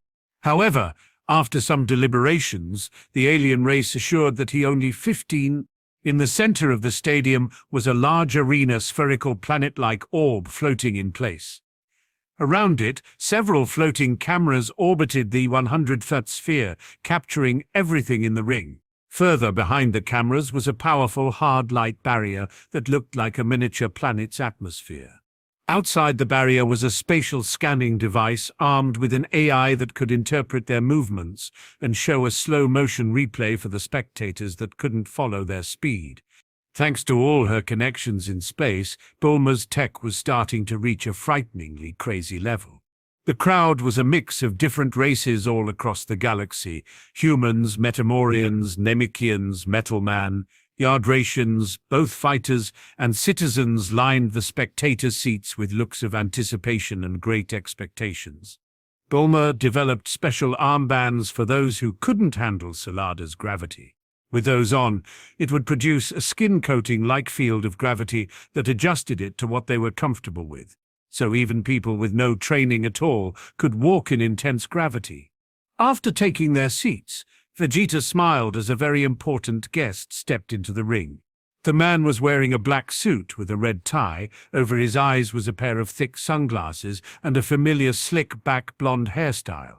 Vegeta gave this young man a simple sip of the immortal elixir for agreeing to commentate on today's matches. Although he was never given a name, Vegeta knew him simply as Mr. Announcer. The young-looking elder raised his microphone and held his arms out at the juniors before shouting, "Good evening, ladies and gentlemen. It is on this monumental occasion that we came here to witness the struggle for the strong. Many years ago, the Saiyan known as Vegeta came to our planet and opened our eyes. Just like the ancient masters of martial arts, he showed us the potential of Ki and helped Earth join a new age of space travel." The announcer raised his hand to the King's spectator box and said, "Now, as neighbors with Earth, King Vegeta has chosen to adopt our tradition, and we couldn't be any happier to see such a thing happening." "This guy sure knows how to talk," Vegeta thought as the announcer took a breath. The World Martial Arts Tournament is also known as the Strongest Under the Heavens Tournament. As you know, every year Earth holds this tournament. Since the spread of the Kamek school, we have seen battles that surpass all others before. Now at planet Salada, King Vegeta has opened his own tournament to occur every 7 years, with the prizes not being cash, but valuable resources for fellow martial artists to grow stronger. Mr. Announcer waved his hands to the juniors. "These fine young warriors are the strongest candidates for the Junior League." Trunks briefs the current Saiyan prince and only son of King Vegeta, and our very own Bulma briefs, Earth's very own heiress to the Capsule Corporation. Trunks waved his hands in the air excitedly as the crowd cheered. Mr. Announcer then pointed to Goten and continued. This young man is none other than Son Goten, the child of Earth's beloved Ox King's daughter. He is the son of Chi-Chi and once reigning champion of the Tenki Budokai Son Goku. Who knows what skills he has in store for us? Goten laughed as responded to the crowd's cheers. He scratched the back of his head with an embarrassed look and bowed a few times. The announcer continued. Next in line is the princess of the entire Saiyan race, Bulma Briefs. As you know, she is the only daughter of King Vegeta and Bulma Briefs. Just like her parents, she is both incredibly intelligent and a great fighter. Let's give it up for the young princess. Bulma threw her fist up in triumph. The crowd went wild. Vegeta's eye twitched apparently. She had many fans coming from other martial artists, her age. Next is up we have here today the cousin of Son Goten and niece of Son Goku, Son Ronch. This young lady was born between a natural-born Saiyan Son Raditz and an Earthling-turned Saiyan Son Ronch. She has proved herself time and time again that she is a fighter to weary of. Young Ronch is a well-known warrior on Earth and even in the Galactic Patrol. She worked alongside heroes to bring peace to entire worlds, and now she is taking part in the tournament to prove her might to everyone. Once again, the crowd cheered loudly. Ronch showed a dominant and confident stance as she bowed her head. Terra is a young girl trained by none other than the Kami School and current champion of our Earth's World Martial Arts Tournament's daughter, Videl Satan. Let's make some noise for Earth's mightiest kids. The crowd cheered wildly, especially those from Earth. Vegeta laughed under his breath. Although Hercule was a lot stronger compared to the original canon, if it weren't for Lazuli wiping out the competition every year, he wouldn't have his current position nor fame. Another reason he was still champion was because everyone was storing up their fighting prowess for this day. If they revealed themselves on Earth, then they would have fewer trump cards to play here. Vidal was a lot stronger than the original canon. When she was a kid, she had a power level of 50,000. As she grew up and continued her training, her strength grew rapidly under the guidance of the Kami School. Now she had billions and was a prolific martial artist that could have stomped her father into the ground years ago. However, Lazuli was in her way. When Videl was a teen, her power level was a few million, and after years of training along the Zim fighters, the 17-year-old girl's power level settled around a few hundred billion. Vidal would have been even stronger if she wasn't so busy playing hero with Gohan while attending school. When they started going to Orange High, Vegeta prayed that those two wouldn't go through the Saiyaman routine. However, he was let down and his expectations went up in smoke. It appeared some things couldn't be changed, and their wacky hero gimmick was one of those constants. At least Vegeta got them to wear something that looked a lot cooler. When Bulma was making the costume, Vegeta told her to put everything she had into it, because he had a feeling that they might be using it for a long time. Also, since Gohan didn't really interact with the Ginyu Force, he didn't have much of an impression of the silly poses they performed, and actually managed to be a pretty decent masked hero. Though the heroic speeches ran on sometimes, Vegeta didn't even know why they were disguising themselves. The teenagers were already famous for just being related to the Kami School's masters and owners. Nonetheless, Vegeta was very impressed with Videl's progress. Since she was so strong, it was natural that her sole student, Terra, would be just as good. Next we have Yataro, another Earthling trained by a previous winner of the World Martial Arts Tournament. His master is the one, the only, Krillin, the announcer said as the handsome monk with a buzz cut bowed and waved to the crowd. The announcer let the crowd die down before continuing. Once, shortly after the rise of the Kami School's popularity, many people from the Kami style managed to follow in Son Goku's steps and snatch victory from the grasps of destiny, becoming victors of the world's martial arts tournament. The previous champion, Krillin, only took one disciple, and this student wishes to prove himself by taking the win, just like his master. Our next contestant is a young man named Rad. He is a Metamorian that is visiting from our neighboring galaxy Andromeda. His master is the Grand Master of the Metamorian planet Zeshi and Tien Shinhan, another student of the Kame School and World Martial Arts Champion of Earth. Please give a warm welcome to Rad, who's so very far from home. The cheers continued as Rad bowed several times. Ooto is a Yardrachian, a mysterious species that has many unique techniques under their belt. He's come here in hope of obtaining the prize for first place. Ooto waved his hands in the air with an excited expression while the crowd cheered him on. As you know, the Namekian species have actually lived on Earth for a long while, and like Son Goku, we discovered that they were aliens, not demons. Now that we've reached the stars, our fellow Namekians have joined with the Saiyans and Earthlings to support this universe. Everyone, please give a big welcome to the youngest prodigy of the Dragon Clan, Sero. Once again, the crowd went nuts. Some people even realized before the announcement was made that the King Piccolo incident from all those years ago was done by a wicked Namekian and not a demon. And our last contestant is Silver Maru, a young budding metal man from a nearby star cluster. They don't speak the common language, but they can understand it. Please, everyone, let's give a heartwarming cheer to the metal man. Silver Noma shook his head shyly. It hid its face with its massive metallic arms as its face turned red, while steam shot out of the pipes near his ears. These fighters have come from planets near and far to compete for the Junior League's grand prize. The first-place winner will get a single fruit from the Tree of Might and a serving jar's worth of immortal elixir. Gasps were heard throughout the crowd as the announcer continued. The Fruit of Might is an invaluable resource for those who practice martial arts that can cause one's power to multiply by a factor of 15, while the elixir can extend the lifespan of those who drink it by thousands of years. Once more the crowd was shocked to their cores. To even think such valuable resources existed simply blew their minds. Second place will receive a portable training pod that can control gravity up to 1,000 times Earth's gravity. It is also equipped with many other training options, such as training bots and Capsule Corp combat androids. The announcer could almost see the desire coming off of other fighters in the crowd. Finally, the third-place prize is 5 million zeni. Once again, the crowd cheered as the roster appeared above the screen. Vegeta smiled as he watched the selection for the fights unfold. The two faces that showed up in the randomized roster were Goten versus Trunks. The two started off the fight with a fierce set of combos that they evaded and blocked. The force from their attacks let the crowd know just how powerful these children were in their base forms. Not bad, Trunks mentioned as he dodged Goten's flurry punches.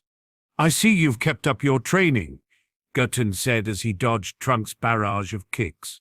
Goten and Trunks transformed into Super Saiyans and started to fight with all of their might. The crowd was stunned as the two showed off their martial arts and key techniques. Gasp and cheers rocked the stadium as the children fought like pros.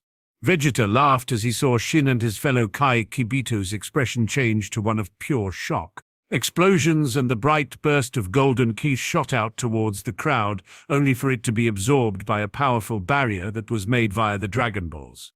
It didn't block the attack because Ryujin wasn't strong enough to make a barrier that could contain their powers.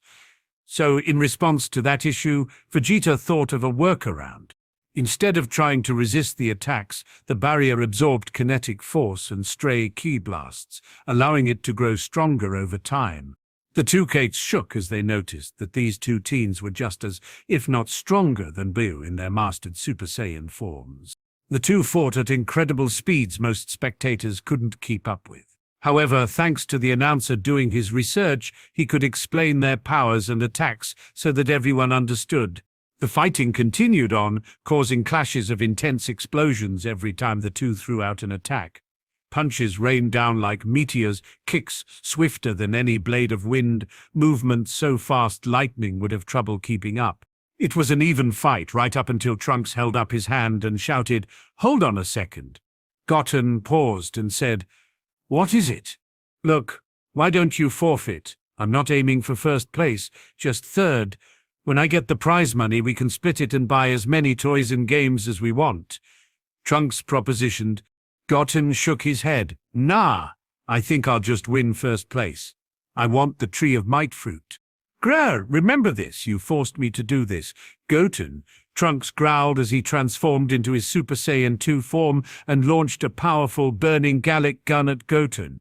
Goten responded by transforming into a Super Saiyan 2 and shot off his own spiral Kamehameha. During the beam struggle, Trunks and Goten both transformed into their true Super Saiyan God Red forms. The crowd gasped at their power. The Kais especially. They had no idea mortals could use God Ki. If not for the barrier, the spectators would have been blown away by the fierce gales being kicked up. The blast equaled out as Goten rushed to Trunks' front. The two started to exchange blows. Trunks landed a powerful hit to Goten's stomach. Goten countered with a kick to Trunks' hip. Trunks spun around and backhanded Goten. Goten barely avoided Trunks' swing by swaying his body back. Then, ducking under his arm, Goten jumped up, butting the top of his head against the bottom of Trunks' chin. Goten then landed a solid gut punch before he uppercut his rival and followed up with a spinning back kick to the stomach. As the blow sent Trunks flying backwards through the air, the Saiyan Prince launched dozens of ki blasts towards Goten. Goten maneuvered between the empty spaces of Trunks' Kai barrage and punched out while shouting, "Emogi punch!" A small snake-shaped dragon made of ki shot out of his fist and charged right towards Trunks. Trunks countered as cocked back his fist and flew forward while shouted, "Great Ape's Fist!" An outline of a giant Uzaru formed behind him as it punched out alongside his fist, smashing into Goten's dragon construct. The two flew back and landed on the sphere before staring each other down. Powering up, they pushed their forms higher, revealing their true Super Saiyan God Blue forms. Vegeta smiled as he turned his head to Goku and asked, "Who do you think will win?" Goku stood next to Vegeta as his Supreme General, a superficial title so he could bypass all the bureaucratic nonsense on planet Salada. Goku's authority was only second to the royal family. He could go anywhere, speak to anyone as equal, regardless of the position, and wasn't able to be commanded by anyone on the planet, not even the king. Goku looked at the two duking it out in the arena before scratching the side of his head and saying, "I don't know, they're both pretty even as far as I can see." Goku then placed his hand on his chin and tilted his head, "But if I had to bet, I'd put my food on Goten." Vegeta laughed. "Why would you bet food? Why would you bet anything other than food?" Goku replied. Vegeta slapped his own face. "Kakarot, if you bet money, you could buy, you know what? Never mind." A loud bang went off, revealing the two young Saiyans falling back to the ground. They both looked exhausted as they stared at one another with excitement. Both of the teens could feel themselves getting stronger by the second. Trunks then pulled out his newest form, true Super Saiyan God Purple, not too late to give up. All that prize money, Goten. Think of the toys and video games. Goten grinned in response and said, "You're not the only one who can go purple, and I told you I just want to have a fun fight." Their powers raged as the two stood across from one another. Purple lightning crackled around their body as their heads butted. "Fine, we don't have to get third place. Come on, Goten, just play along. There's no challenge here other than raunch. It's boring," Trunks sighed. Goten rolled his eyes and said, "You're just plotting to make me give up." Trunks paused before he made a mirthful smile and said, "I'll tell you what, I have a plan to fight in the Adult League." Goten lifted a brow as Trunks flew over and whispered something into Goten's ear. The two suddenly stopped fighting and powered down. They then turned to the announcer and said, "We give up." Vegeta, Goku, and half the crowd all fell on their heads. The announcer, who showed a confused expression, then said, "Well, you heard it, folks. This round is a draw. Both fighters are eliminated." Goku and Vegeta shook their heads in disappointment. Vegeta had a pretty good idea about what they were up to. Unfortunately for them, it wouldn't work out the way they wanted. "Well, they're still kids," Goku said with an embarrassed look. "They're probably scheming to enter the Adults League." "I blame you, Kakarot," Vegeta said with a frown on his face. "How is this my fault?" Goku yelled out. "Obviously your way of playing around in combat has rotted their intelligence," Vegeta shot back. Both Goten and Trunks were forced out while they fake-pouted. The next two contestants stepped up on stage and faced each other. The battles continued with Raunch fighting against Bula. The two Saiyans entered the stage and powered up to their maximum strength. Both girls had managed to achieve true Super Saiyan God Blue, and their powers shook the arena as they began to exchange blows. The fight was on. Blow for blow, the two girls smashed their fists against one another, parrying and countering every attack that they let out. "Final shine attack," Bola shouted, as a massive beam flew towards Raunch. In response to the sudden ki attack, Raunch held her hands together as she shouted, "Saturday Crush!" Their beams met and cancelled each other out with a massive explosion that sent cracks across the orb-like arena. Not wasting any time, Raunch flew through the smoke and punched out towards Bula's face. Shining Friday. Raunch's fist was suddenly charged with purple and orange electricity. The lightning enveloping her arm was focused into a single purplish-pink energy sphere around hand, and with a powerful swing, Raunch's fist launched out, causing the air to scream. Bula raised her arms up to defend and was knocked back several feet. Just as Raunch moved to attack, Raunch discovered that her tail was grabbed by another Bula. Raunch knew the real body was the one grabbing her tail. She sensed that Bula made her body double the moment that her punch made impact, taking the hit in Bula's place. Raunch cried out in surprise. Although they trained to overcome their tail's weakness, being grabbed by someone as powerful as themselves still hurt like hell. Bula didn't hold back as she punched Raunch's head into the ground. The tiles that were made by the dragon's wish shattered like glass before it began to self-repair, with Raunch still inside of it. Buried under stone, Raunch shouted in anger, causing her aura to erupt wildly. The energy shook the platform as she launched the stone material encasing her body towards Bula. Bula quickly avoided the debris and hit Raunch with a spinning kick to her head. Raunch grabbed Bula's foot the moment it came into contact with her face, and reduced the kinetic force from the blow by quite a bit. After shaking off the damage, Raunch lifted Bula into the air and gripped her ankle as tightly as she could. Bula yelled in pain before Raunch slammed her face into the ground. The natural blue-haired Saiyan shouted in pain as a spiderweb fissure spread across the ground. Before Bula could recover, she felt herself being lifted into the air again. Picking Bula up off the ground, Raunch rapidly waved her arm in an attempt to slam her opponent's back into the ground with another fierce slam. However, when Bula reached the peak of Raunch's slam, she threw out with her foot and wrapped her knee around Raunch's neck. Following up with a fierce elbow to Raunch's head, Bula loosened the grip around her ankle and managed to escape. Raunch rubbed the top of her head before lifting her arms up and shouting, "Crazy Monday!" Dozens of tracking ki blast shot out of her hands and charged towards Bula's position. Bula waved her hand and launched counter-blasts that detonated all of Raunch's ku orbs before they ever reached her. A massive series of explosions went off as the two Saiyan children charged into the middle of all the mayhem and began fighting fiercely. Bula hit Raunch with a powerful uppercut to the bottom of the chin, forcing the Sun family member into the air. Raunch retaliated by moving with the force of Bula's attack and performed a backflip kick into the bottom of Bula's chin. They then began to wildly strike out at one another, each of them landing blows that would make a grown Saiyan cry. "Sorry, Raunchni-chan, but I can't afford to lose. My pride as the Saiyan princess won't allow it," Bula shouted as she powered up. The brief was desperately trying to push her transformation to the next level. However, Raunch suddenly teleported behind her and slammed her in the back of the head with an overhead axe hammer smash. Raunch gripped her fist together and slammed her fists into Bula, causing her to crash into the arena like a missile falling from orbit.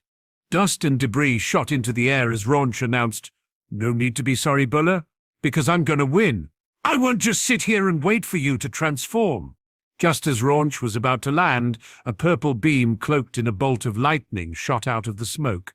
Taking by surprise, Raunch raised her hands just in the nick of time and blocked the blast with her crossguard. The blast powered through Raunch's defenses and cut open a large gash across her chest. Raunch then cried out in pain as Bula's image became increasingly clear through the rising smoke. Bula's blast sent Raunch's body rolling backward against the ground. She slammed her hand into the arena, forcing her to regain her balance. Smoke trailed from the tips of her fingers while Raunch slid more than 10 feet.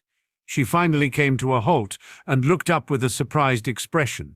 Grasping one hand against the wound on her chest, Raunch stared into the approaching figure walking through the smoke and debris. Raunch started to feel woozy as she realized the attack did more damage than she first thought. As she tried to stand up, she felt her knees quake. Smacking her face a couple of times, Raunch fought off the urge to pass out.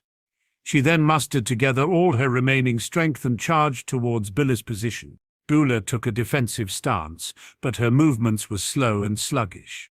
Just before Raunch's fists landed on Bulla's face, a large gust of wind swept around the arena, revealing that Raditz appeared on the arena. He was standing between the two, while grabbing his daughter's fist, stopping his daughter's attack. Vegeta also appeared beside his daughter, holding her up as she fell limp. Vegeta then smiled as he said, "The winner is Raunch." The announcer looked at Bra's condition and shouted, "Incredible, it appears young Bulla has passed out standing up. Even in an unconscious state, this young Saiyan warrior is still eager to fight." Vegeta healed them both and said, "Good match, you two." Bulla started to pout. Tears formed in the corners of her eyes as she buried her face into Vegeta's stomach and cried out, "I wanted to win." Vegeta patted her head. "You managed to achieve true Super Saiyan God Purple. I'm proud of you." "But I lost. I let you down, Papa," Bulla complained as she sniffled and held back her tears. Vegeta chuckled. "You just achieved this form, so it's only natural that you would lose." Vegeta patted his daughter's head as he hugged her and continued speaking. "But winning isn't everything that's important. You got a lot stronger from this fight. Take that as a win and try your hardest to do better next time." Bulla nodded her head and walked over to Raunch. She then held her hand out and said, "Thanks for the fight, Raunch Nichan.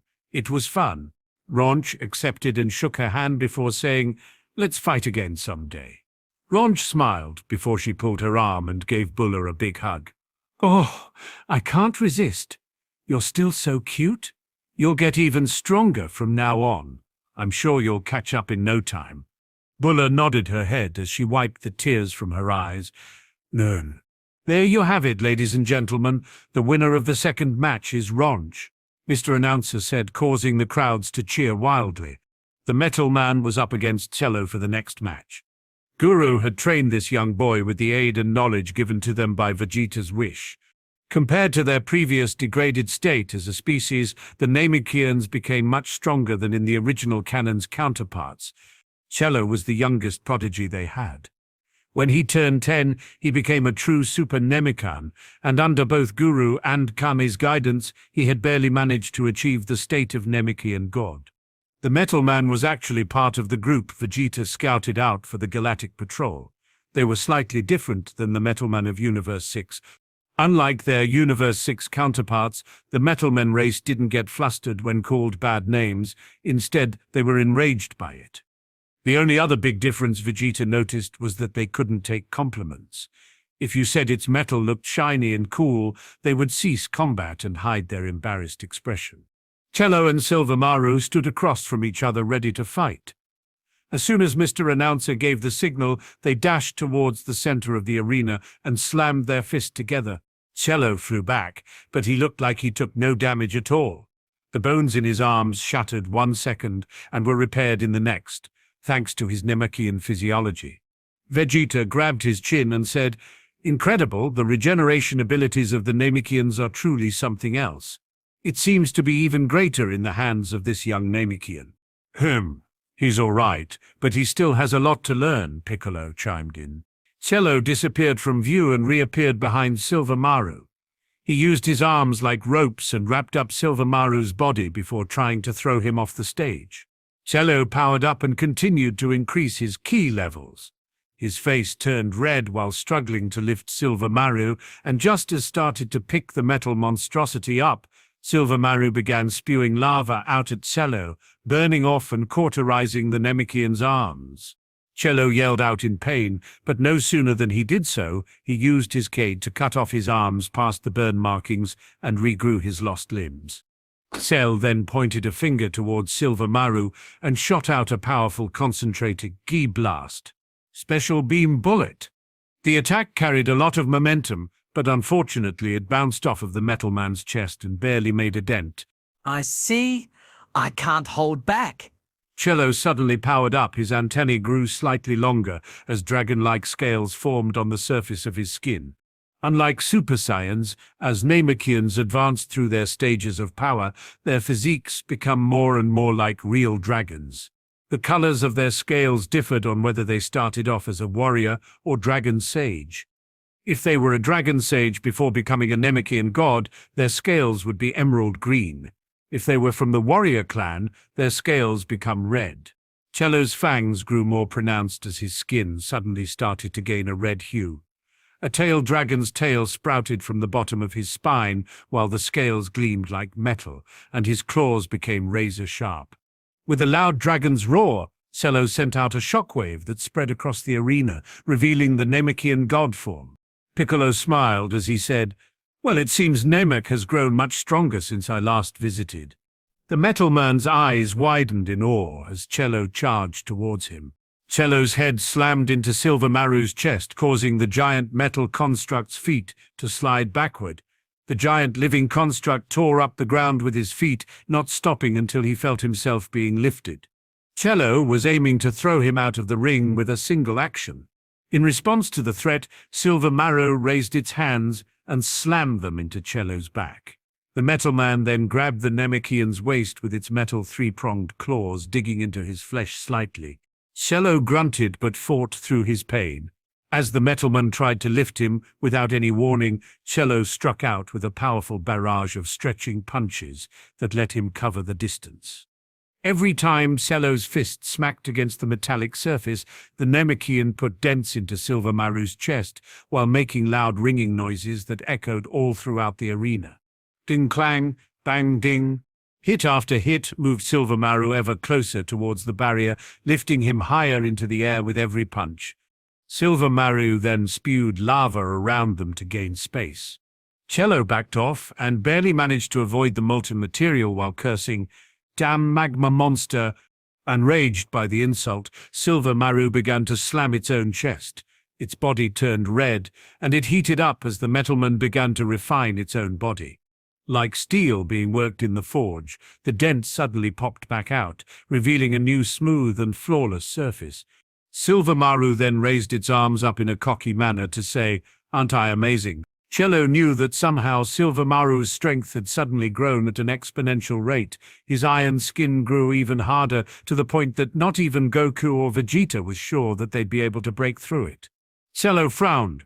"You are quite strong, the strongest person I've ever fought. I won't hold back anymore." Just as Cello finished speaking, Silver Maru's metal skin turned red as it placed its hands over its face.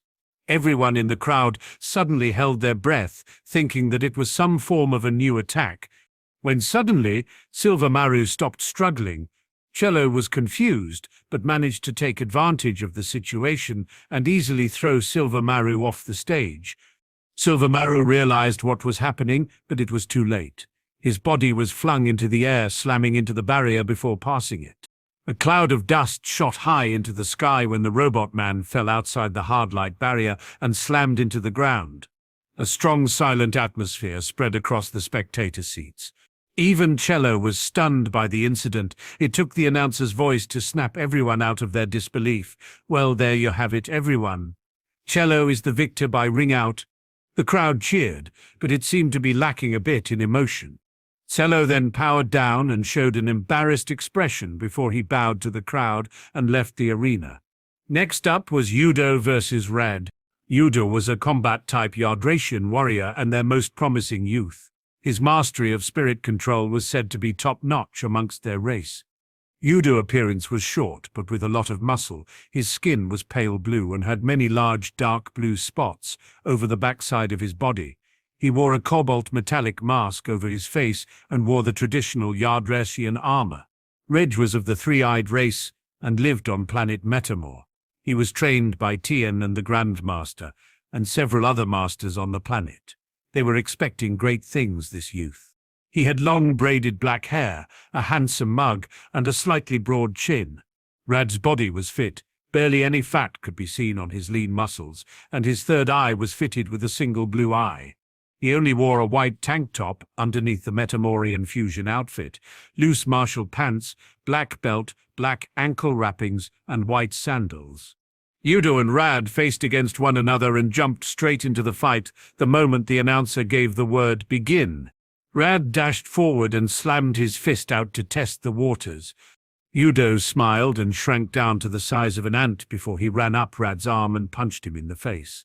The force from the attack sent Rad flying backwards, and before Rad could retaliate, Ooto used instant transmission to teleport behind Rad and kicked him in the head. Rad rolled forward as the announcer shouted, "It looks like a bad start for young Rad. Yardration's techniques are indeed mysterious. It appears that he has shrunken down to make himself harder to hit, and with the speed of a teleportation technique, it is currently keeping Rad from making any moves." Rad leaped back up only to be surrounded by a group of clones. Ooto used all his strength and suddenly attacked the three-eyed warrior from every angle. Rad shouted, "Silver skin," before he sucked in a deep breath and started to change the color of his pigments. The Metamorian's skin went from peach-colored to almost completely silver. His arms were placed in a cross-block while the Yardration clones all hoped on him with a wave of attacks. Sounds of metal being hit rang out before Rad flung his arms out a violent thrust. The gust of wind and ki sent the dogpile of clones flying away in every direction.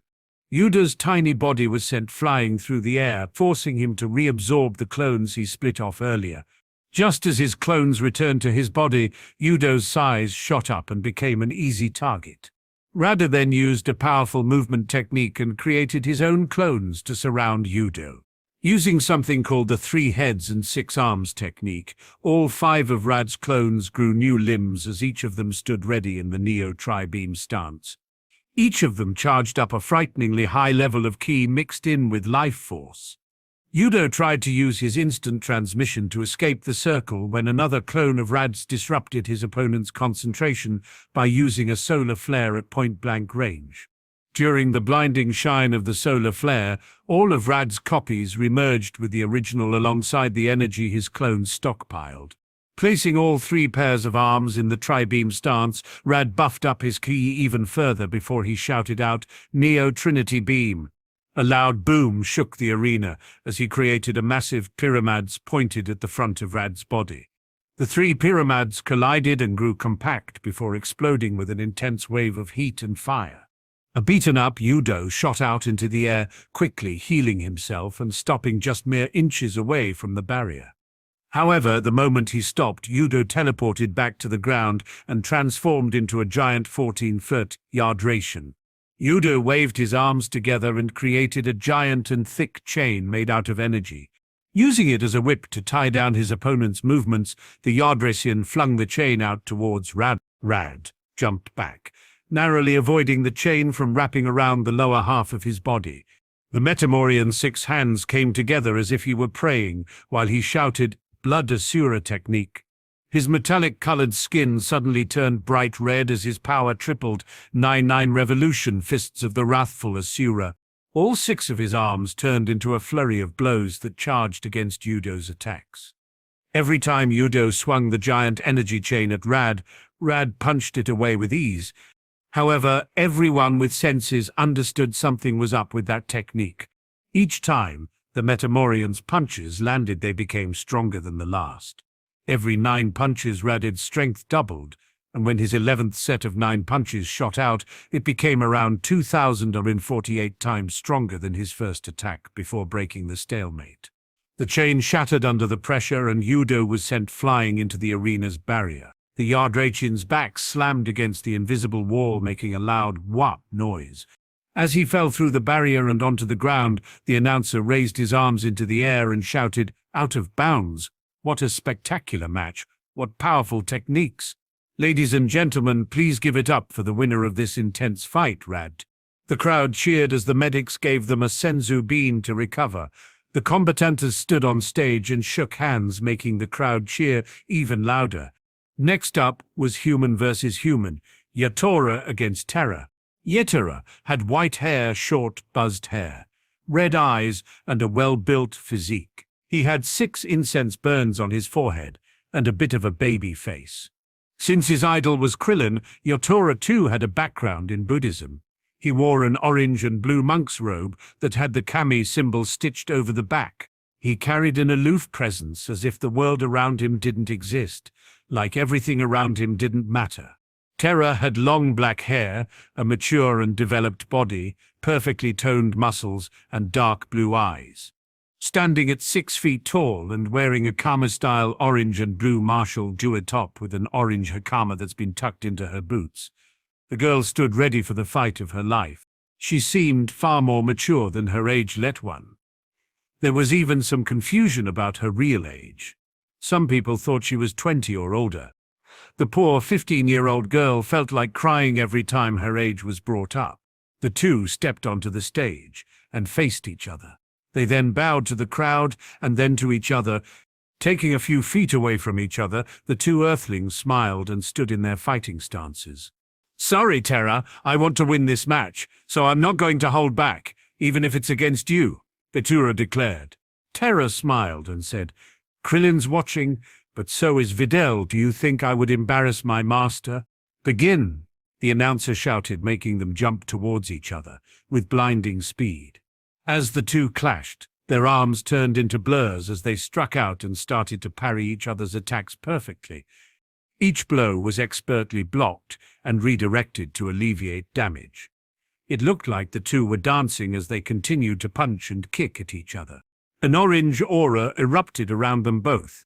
Since Krillin developed the Kaiozenkan technique, he departed the technique to all of humanity, mainly the Kami school. However, the ability to enter the state of nothingness was only passed down to his sole disciple, Yatura. The two boosted up to ×50 and continued to fight on even odds. The crowd was shocked by their power before they all started to cheer like madmen. Their moves became more intricate, and as the force from the two created countless shockwaves, their open palms met as they came to a stop. The key thing in their hands locked them into place while they punched out with their spare hand. Yatura blocked a punch before he turned his hand into a blade and stabbed out.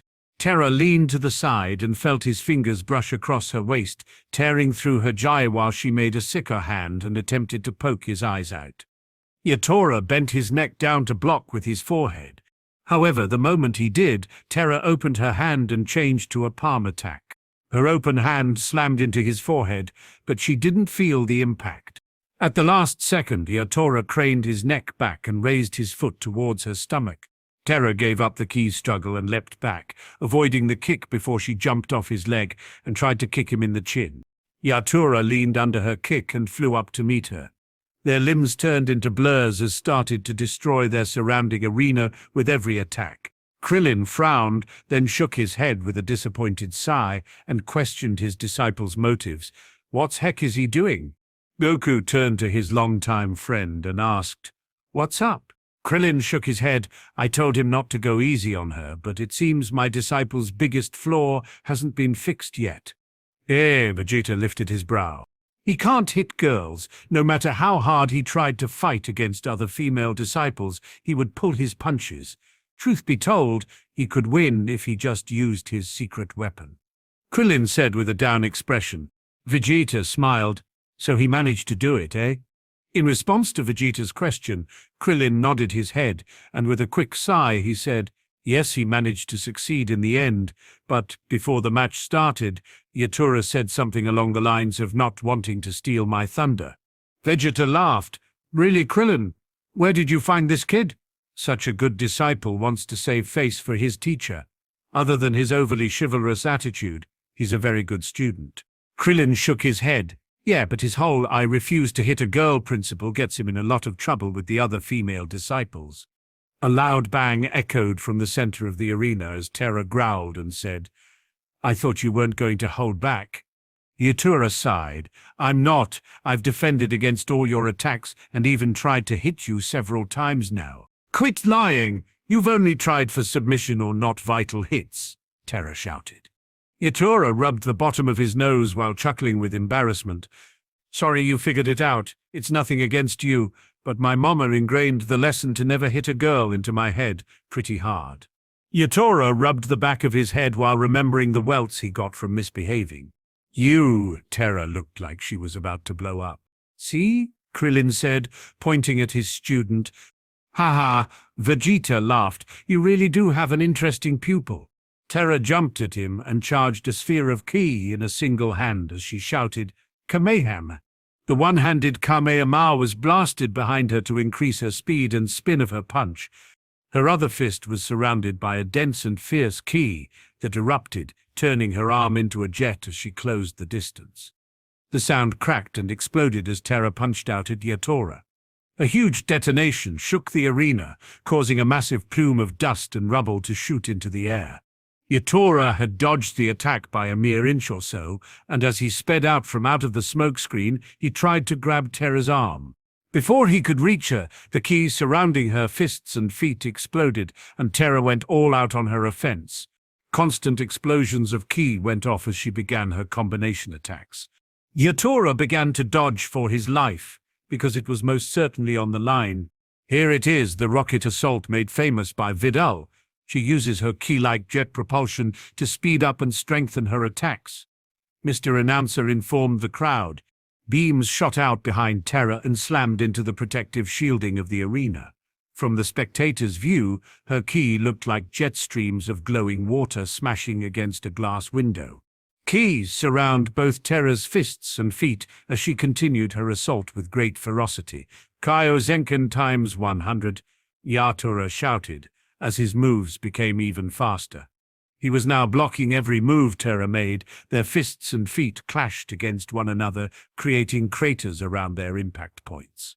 Kyozenken times 400. Yatora's power shot up to that of a standard Super Saiyan 3 that hadn't mastered any of their previous forms. Terra continued to go all out with her rocket assault, but now that Yatora had far surpassed her, he was able to effortlessly dodge her attacks. He then reached out his hands in an attempt to pin her down when Terra suddenly shouted, "Kyozenken times 450. Taken by surprise, Terra smashed her fist into Yatora's face before jumping up off of his chest and kicking him in the side of his cheek. Yatora bounced across the arena and tapped his hands on the ground while performing an acrobatic maneuver that helped him regain his stance. "So I guess that means Gohan did teach Videl how to better control the Kyozenken." Yatora wiped the blood from his lips and then spit up the rest of the blood gathering in his mouth. "My turn. Kyozenken times 1000. Yatora's power shot up to that of a mastered Super Saiyan 3. Terra frowned as she could only push her Kyozenken to times 500 at the moment. It was only a second, but Yatora's energy suddenly disappeared from everyone's senses. He swallowed up all the rampant energy of the combined Kyozenken and used the state of Zen to seal the energy tightly inside his body. Goku looked surprised as he said, "Wow, his mastery over your technique has reached perfection. I can't sense his energy at all." Krillin smiled and said, "The best part hasn't come yet." Yatora struck out suddenly as his ki spiked to crazy levels. It was almost as if he was telegraphing his punch, but there was a method to his madness. As soon as Terra moved to block, his stance changed at the last second. Yatora sealed his kita back inside his body as his fist closed in on her stomach instead of her face. Yatora's fist halted a few inches away from her gut, and although he didn't hit her, the air pressure from his attack was enough to send the girl flying. "You," was all Terra could say before Yatora's ki spiked towards her direction again. This time, she instinctively blocked her left flank. However, once again, Yatora sealed his energy at the last second and changed his target to her backside. A powerful gust of air shot her towards the barrier. Terra used all her strength to stop a few inches from the out-of-bounds region before she sensed Yatora's attack coming over again. What an interesting idea, feinting with the full power of one's ki. However, it doesn't look like he perfected the technique yet, Vegeta commented while tapping his finger against his chin. It was just as Vegeta predicted. After a few movements, it was clear to see that Yatora wasn't doing too well.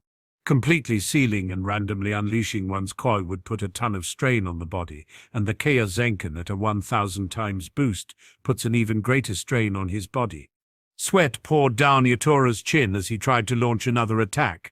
Once more, Yatora telegraphed his punch towards her stomach, but was really aiming his attack at her chin. Terra thought she was going to get hit and braced for the attack. However, at the last second, she managed to see an opening in his movements. Grasping her chance, Terra quickly blasted the ground beneath her and created a smoke screen. Now that the entire arena was full of dust, Terra sealed up her energy in the tip of her elbows and feet as she crouched down slightly before letting her ki explode. The force from her explosion allowed her to dodge Yatora's attack and end up above him after she once again hid her ki. Yatora paused right before he floated next to Terra's previous position. He tried to sense his opponent, but she sealed her ki well. Before he could make a move, the girl positioned her body to freefall on him, and without using ki. As she fell like a stone without guidance, Terra managed to close the distance thanks to the smokescreen she set up. Sensing danger, Yatora lifted his arms outward and grabbed. The only thing he remembered after that was the feeling of something soft as he squeezed. Unsure of what he was grabbing, Yatora felt it out as he squeezed the soft pillows he felt a few more times. Terra accidentally let out a moan, making Yatora's face light up as he realized just what it was that he was grabbing. His concentration faltered, causing his power to wane. Terra noticed this and took her chance. In her rage-fueled state of mind that was caused by the impromptu grope session, Terra powered up to her maximum strength and interlocked all her fingers into a hammer fist before exploding all her remaining ki into a rocket smash axe blow. Terra's fists slammed into the top of Yatora's head, sending the human monk crashing into the barrier and falling out of the ring. Her body fell with him, but Yatora was ringed out first. Videl cheered loudly from the king's platform while Krillin shook his head and sighed as he said, "Why do I have such a dumb disciple? If only he went full power from the get-go, he would have easily won, even without touching her." Terra was announced the winner. They were then both given senzu beans and were cheered on by the crowd vigorously. After bowing and taking their seats, Cello and Raunch walked up onto the stage. Cello stepped up to the stage with Raunch, gave each other a slight bow before taking their stances, and the announcer shouted, "Begin!" The two warriors transformed into their god forms and flew at each other. They both let out a powerful punch, ramming their fists into each other and causing a massive explosion that shook the arena. "Not bad," Cello said as they started to clash again. Raunch smiled, then said, "You're not too bad yourself." With a couple of light taps, the two were done with their greeting. Going all out, their fists, elbows, knees, and feet turned blurs as they collided with one another hundreds of times. Shockwaves after shockwaves rocked the whole stadium as their attacks collided. Their fist clashed while Cello tried to kick her side. Rach raised her knee and blocked the attack before punching out towards Cello's gut while her foot stomped down. Cello placed his open hands together and pushed down on Raunch's fist before raising the back of his hand towards her face. Raunch lowered her head and stepped in while raising her fist into a solid raising punch to the chest. Cello jumped up, avoiding the punch while he tried to spin kick the side of her head. Raunch reacted quickly and lowered her back to the ground while holding out two finger pistols pointed at the airborne Namekian phaser gun. The condensed car bullets spun at the tips of her fingers before they shot towards Cello at incredible speeds. Cello flew out of the way before placing his hand over his other arm and shouting, "Masenko cannon." A large spiraling sphere of red and orange-yellow shot towards Raunch. As she dodged the blast, a large explosion shook the arena. The people outside the barrier were cheering with everything they had.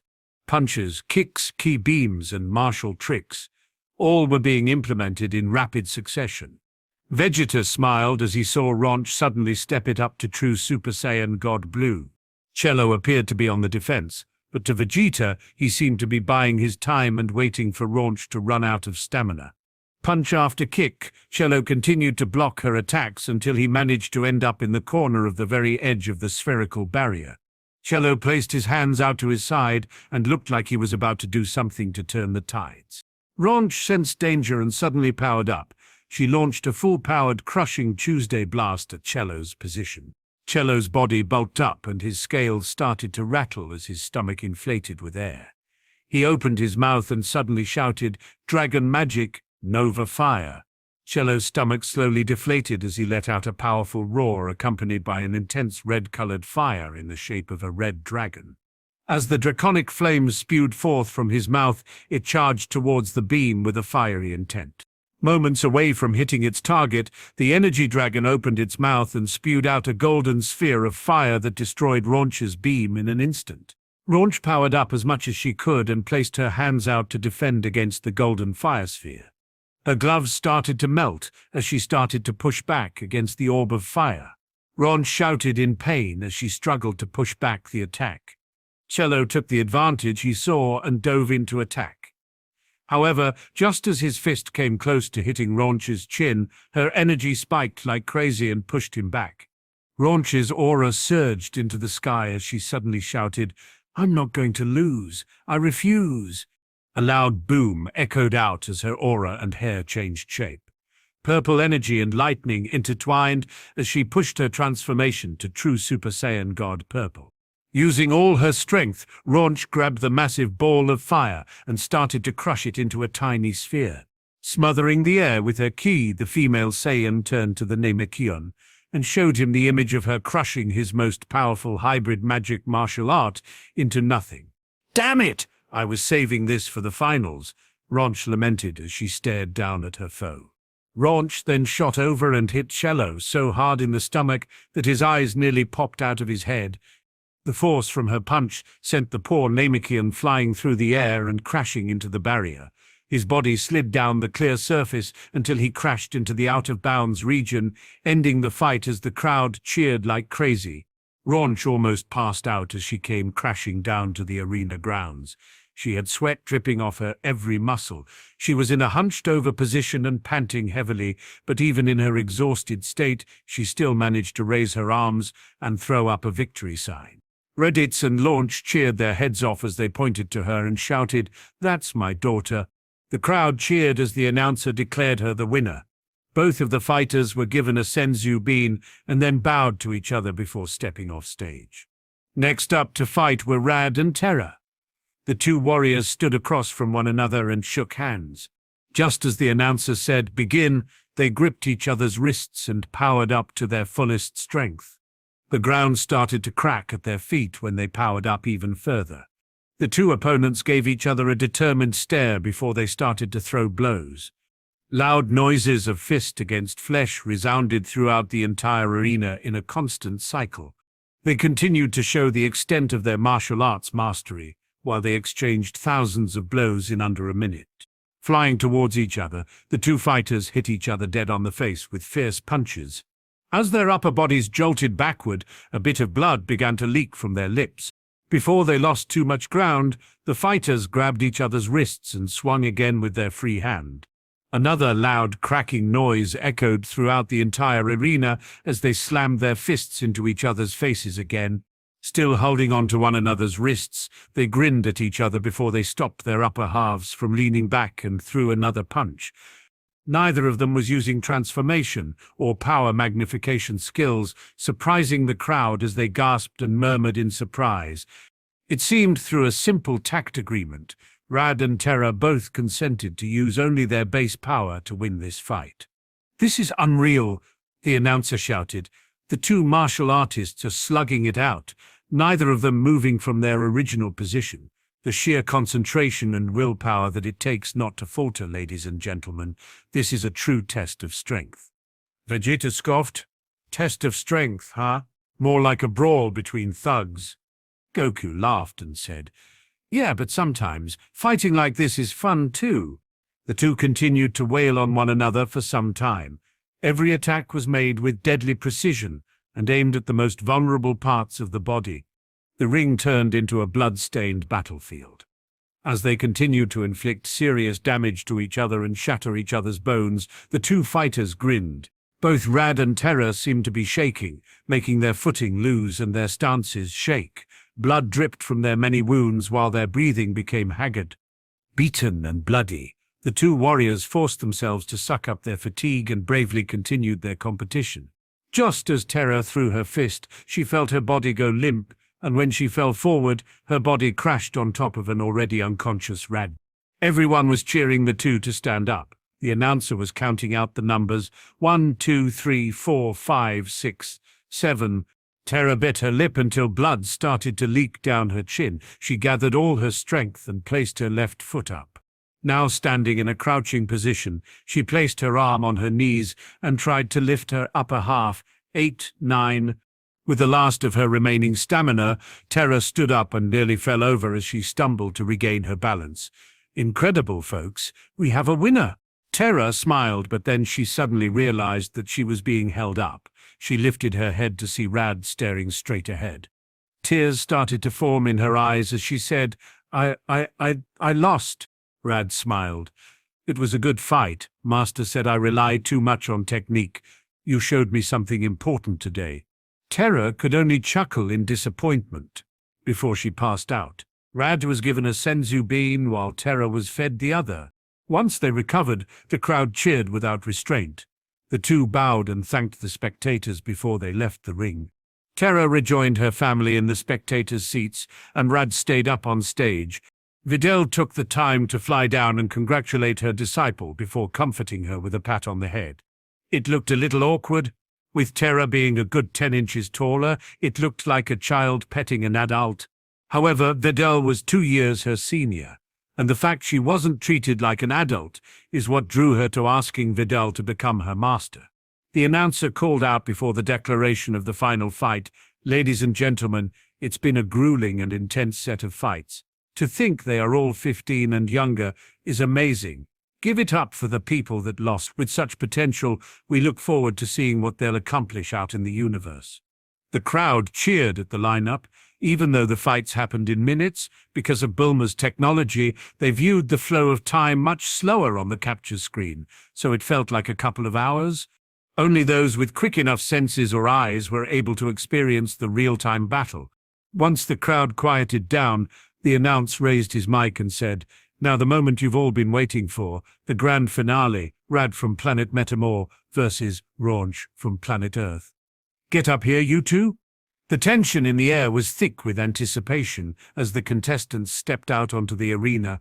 Everyone could tell this fight was going to be one suited for the history books. The two finalists had shown their powers and experiences were far beyond their age. They handled themselves as expert fighters should. The announcer raised his hand and dropped it while declaring the battle to begin. They both stood in their martial arts stance and powered up as they stared at one another. Rad suddenly made 12 clones split off from his main body and had started to perform the fusion dance. Raunch powered up to true Super Saiyan God Blue and started attacking the clones with beams fired from her gun fingers. Rad's main body did something that shook the crowd, including some of the strongest spectating martial artists. Rad used the times 100 Kaiozenkan and stacked it with another times 50 Kororo Ken. I'll call this Grand Kaiozenkan, Stage 1. Not bad. He managed to multiply his power by 5,000 times, Goku commented. He's on par with a newly transformed Super Saiyan 4, and he can use my magic spell, Vegeta followed up. Tien smiled as he said, "Do you see this, Goku? The true power of three-eyed people is the ability to see through all falsehoods. Not only can we see the methods behind an attack with a simple glance, but we can even improve them by removing the flaws. Of course, our kind needs to rely on our own comprehension to decipher and recreate a technique." Everyone was flabbergasted. Not even Vegeta could know that the three-eyed people could do such a thing. "Why couldn't you use it before?" Vegeta asked. "Because I didn't know how to awaken my third eye. Our species needs to perform a ritual of sorts. We have to be pure of heart to be recognized by our ancestors." Tien recalled the room he entered when he went to Planet Metamor. He was attacked by every clan head and forced to fight without ki.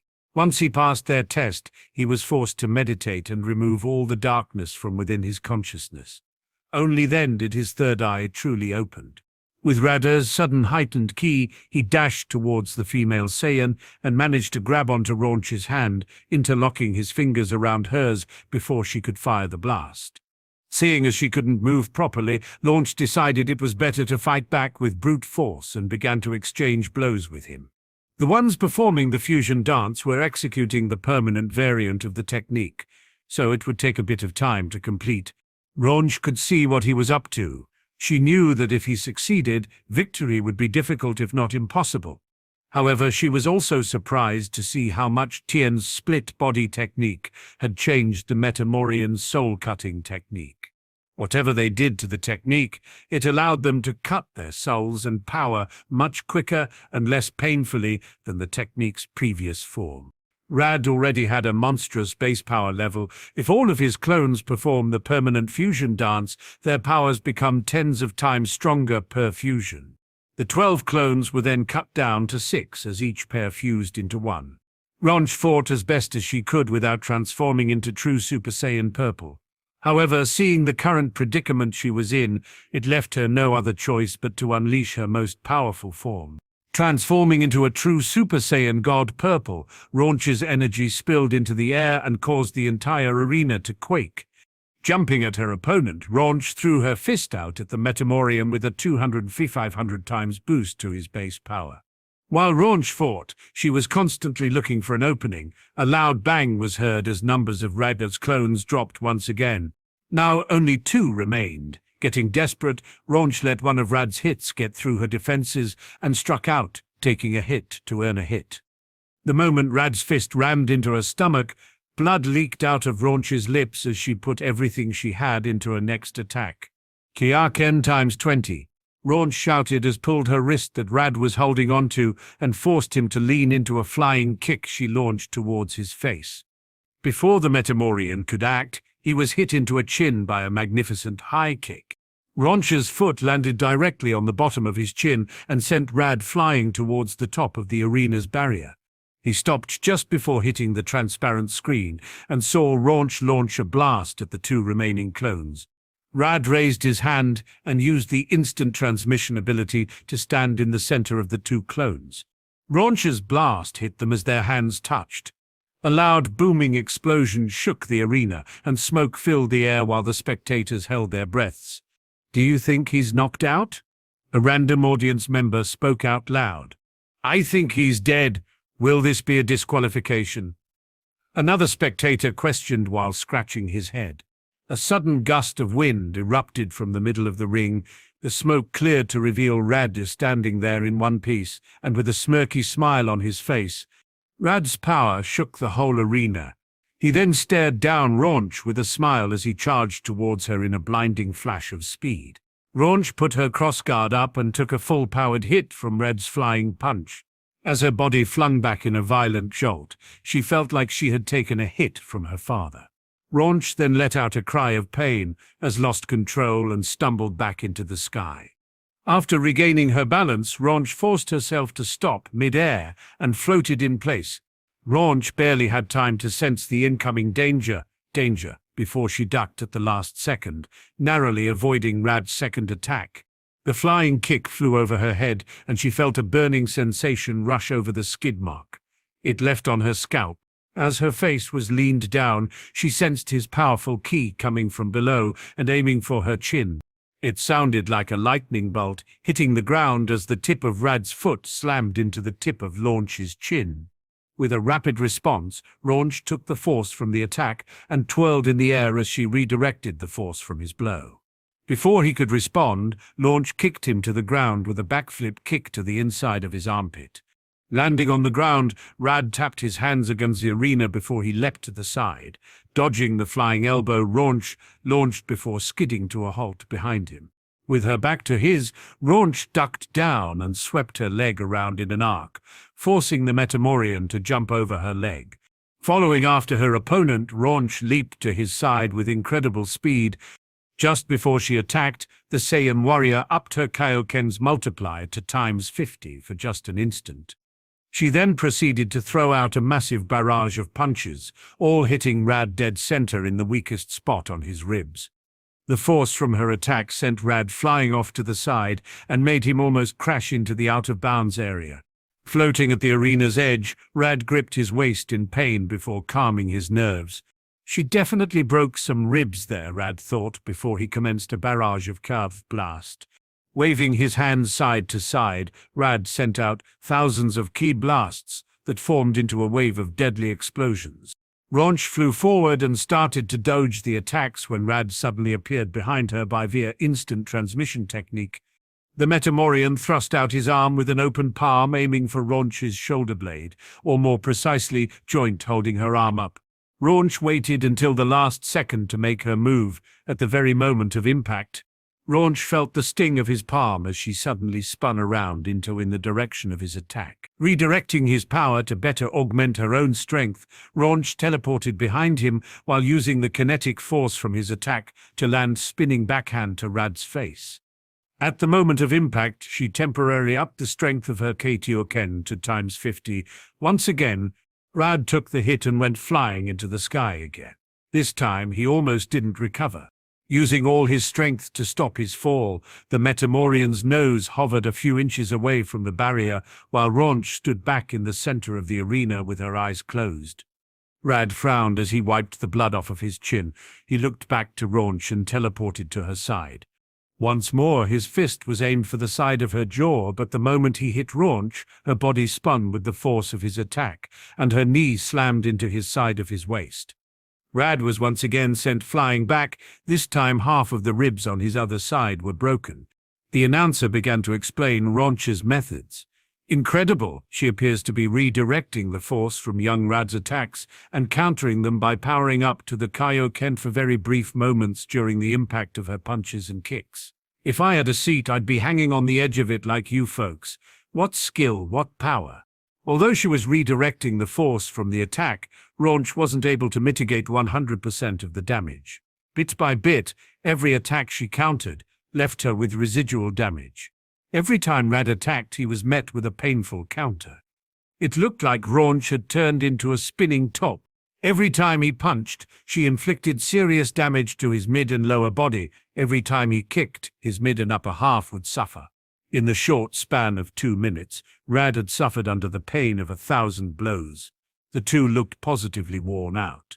Sweat and blood dripped off of them like rain, while their breathing was haggard and disoriented. If it weren't for what little ki they had left holding their broken bones in place, the two would have suffered far more fatal and internal wounds. Rad suddenly fell to one knee. The announcer started his count. 1, 2, 3... Through his groggy vision, Rad grabbed his shaking knees and saw that Raunch couldn't move either. "Just one more hit," Rad shouted mentally. "Stand up, Rad, stand up!" He started to lift his spine as he heard the announcer suddenly shout. A look of desperation ran across Rad's face as he noticed that his body wouldn't move. Mr. Announcer ran up on stage and lifted Raunch's hand into the air. "The winner of the greatest juniors under the heavens tournament is decided. Ladies and gentlemen, let's give it up for the first winner of the Salerdas Tenkaichi Budokai, San Raunch." The crowd went wild and cheered like crazed fanatics. Whistles and people chanted her name with roars like thunder. Everyone applauded. Raditz and blonde Launch ran up on stage to lift her up and paraded her around with Launch, sneezing halfway through yet not stopping. All of her family and friends congratulated them before the top 3 were given their prizes.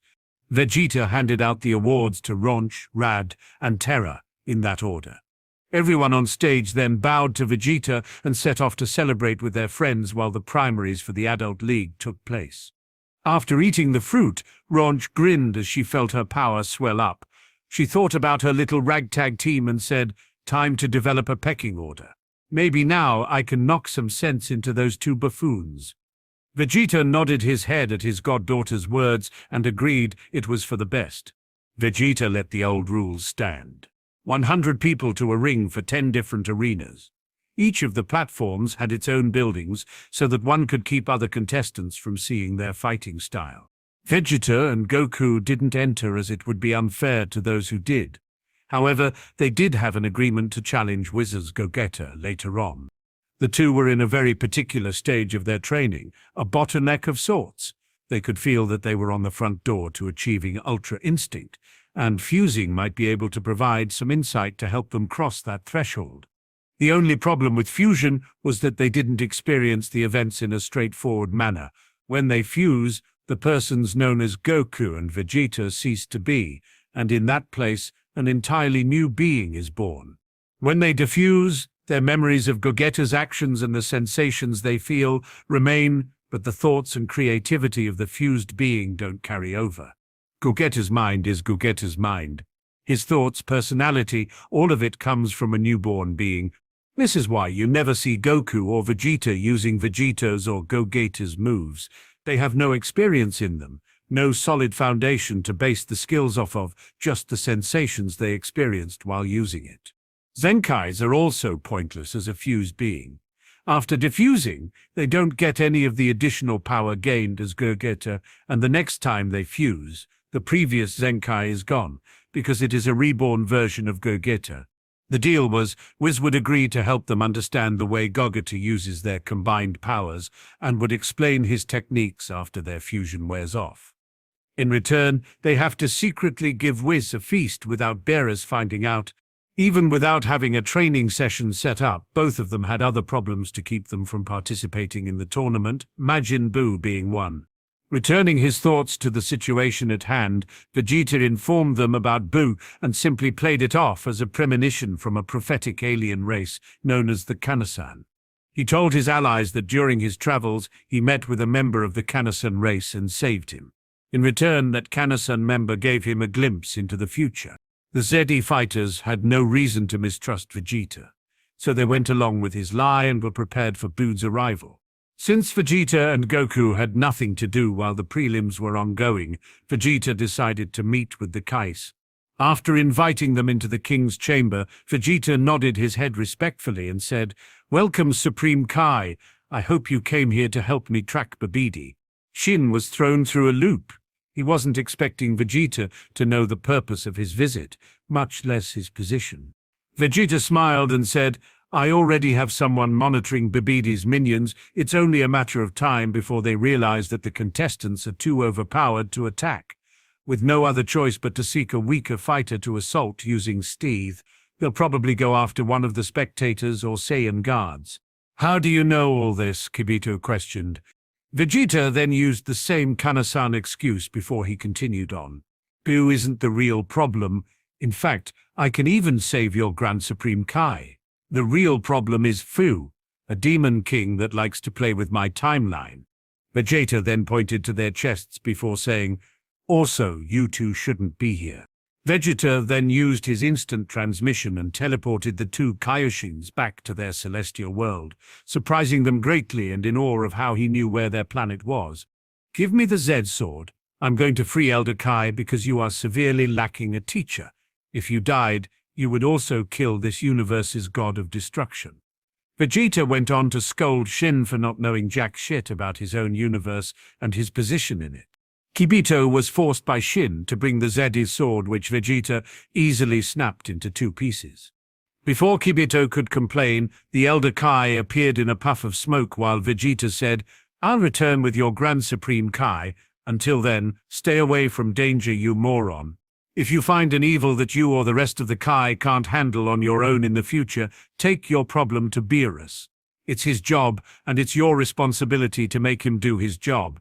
Vegeta teleported back to Salada, leaving the two Kais flabbergasted, and now with an additional Elder Kai to teach them. During the short time he was gone, Vegeta saw that the preliminaries for the Adult League had finished, and the 10 fighters were already through their introduction. The grand prize for this tournament is 10 million zeni, 3 Tree of Might fruits, 3 bottles of immortal elixir, a single bottle of Might God's wine, which is said to increase one's power by 30 times its original. The crowd gasped. Second place will receive an outside year-long access pass to the Saiyans' timeless training ground library, 3 million zeni, and a spaceship designed by Bulma Brief herself. Lastly, third place will be rewarded with 1 million zeni and a 10-year supply of senzu beans. The announcer's words shook every martial artist in the area. Looks of desire and envy shot towards the 10 who made it past the preliminaries. Krillin, Tien, Lazuli, Videl, Gohan, Grandmaster Zihei from planet Metamor, Raditz, Bardock, Vegeta Sr., and Garnier all stood side by side, each full of expectation. After looking over the contestants for the Adults League, Vegeta noticed a certain pervy turtle hermit in the crowd, causing a scene. It was, of course, none other than Master Roshi himself, who somehow had his youth restored to his prime. Kakarot must have given him a cup of the immortal elixir. Wait, a second, is that Baba next to him? Baba was now a youthful and sexy-looking witch lady. She was 5 feet 6 inches tall, had an hourglass figure, and had long black hair that reached her waist. Baba was pulling Master Roshi's ear away from a group of pretty women and nagging at him about the fact that he was an ancient old man. Roshi must have given her a cup as well, or maybe she just took it out of the debt Master Roshi owes her. Still, why is she so tall? I understand that you shrink a bit when you get older, but in Baba's case, it's as if she lost 2.5 feet. Maybe it's a technique to preserve her energy by shrinking the body, Vegeta pondered. Suddenly, the announcer interrupted Vegeta's train of thought as he shouted, "Tomorrow at dawn, the strongest under the heavens tournament will begin. If you are a civilian of Earth, please leave the gravity bracelets on at all times, even when you shower. If you remove it at any time, you are likely to be squashed by Salada's gravity." Everyone returned then went on about their own business. Vegeta held a big feast for those who were interested. After eating, the contestants went to their living spaces and went to bed. During the night, both of Babidi's men made their move. They snuck into the room of a young unsuspecting Super Saiyan that was part of the tournament's security. While he was sleeping, the villains stabbed the youth with their energy-stealing lamp, draining him of his energy while one of them held a pillow over his mouth. Since Vegeta returned, he had been keeping a close watch on these two. When they finished absorbing the Saiyans' energy, the villainous Majin slaves began to flee. Waiting until they were out of sight, Vegeta quickly teleported into the room and healed the Saiyan before he called Goku to chase down the 2 humans who were currently running for the hills. Goku and Vegeta suppressed their energy until they were no longer noticeable and followed after the henchmen in secret. They moved through mountains and plains until they arrived at a large flatland situated between 2 canyon-like mountains. Seeing the circular entrance of Babidi's ship, the 2 Saiyans moved in. Without waiting, Vegeta and Goku smashed in through the entrance and easily made their way through the submerged spaceship, killing every one of Babidi's henchmen along the way with ease. Papui didn't stand a chance. Goku blasted him into bits as they broke the floor panel beneath them and headed down. Yakin didn't even get a chance to show off his energy-devouring ability before Vegeta punched his head off. Babidi was freaking out. He tried everything he could think of to stop them. He even went so far as to try and use his dark mind control spell upon either Goku or Vegeta, but with their mental strength, such a spell proved to be useless against them. With a powerful blast, the base of the ship was revealed. Dabura tried to charge towards the 2 in order to protect Babidi. However, Vegeta didn't even give Babidi a single second to cast a spell, much less order around Dabura. With a simple Big Bang attack, the 2 villains met short ends. Now that's how you do a boss rush, Vegeta thought as he waited for the smoke to clear. After a few seconds, Vegeta looked around and cast his senses out to try and find exactly what he was looking for, a certain someone he had been expecting. Although he couldn't sense anything, his instincts still told him that they were being observed. "Come out. I know you're watching." Hey, you're catching on." Fu appeared and showed an almost peaceful smile towards the 2 Saiyans. "Well, are we going to fight?" Goku shouted with an excited expression on his face. To him, Fu was nothing more than someone strong to punch in the face. Vegeta shook his head. "No, he's not actually here." As hard as Vegeta tried, he couldn't sense Fu's presence. There was no scent coming from his body or sound from his movements. "Vegeta is correct. Right now, I am between dimensions. What you see here is nothing more than a projection of my will," Fu replied, before chuckling. "Even if you launched a full-out attack against me in your most powerful forms, it wouldn't affect me." Vegeta grunted. "Why are you here?" "I'm waiting," Fu answered. Vegeta sighed and said, "For what?" "For you to finish so I can collect my next teammate," Fu replied with a devious smile. "Just what is it that you want? To kill us?" Vegeta was trying to discern Fu's motives. "Kill you? Why would I do that? I love you guys. You're so fun to play with," Fu shouted in a fanboy-like tone. Vegeta said with an overly expressive look of disbelief. This fanboy, he does realize that this is our life, and not the show, right? Vegeta thought as he placed his hand on Boo's cocoon, giving Fu a smile. Vegeta then said, "I bet you weren't expecting this?" Fu's eyes widened as he watched Vegeta teleport away to a random world. After hoping to a few dozen planets, Vegeta ended up on a mostly green world, and before the others could arrive, Vegeta pulled out his Dragon Balls from his pocket space and summoned Rojin. Quickly making his wish, Vegeta shouted out, "Restore Boo to his full power," and split his forms into his good separation and evil separations.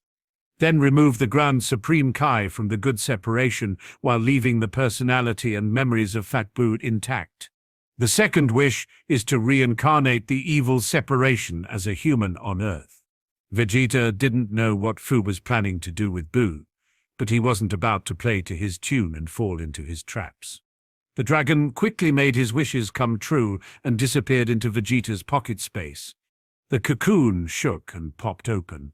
The pink smoke split into 3 forms, the Grand Kaioshin, Fat Boo, and a puff of pink clouds that seemed to be ascending towards the heavens.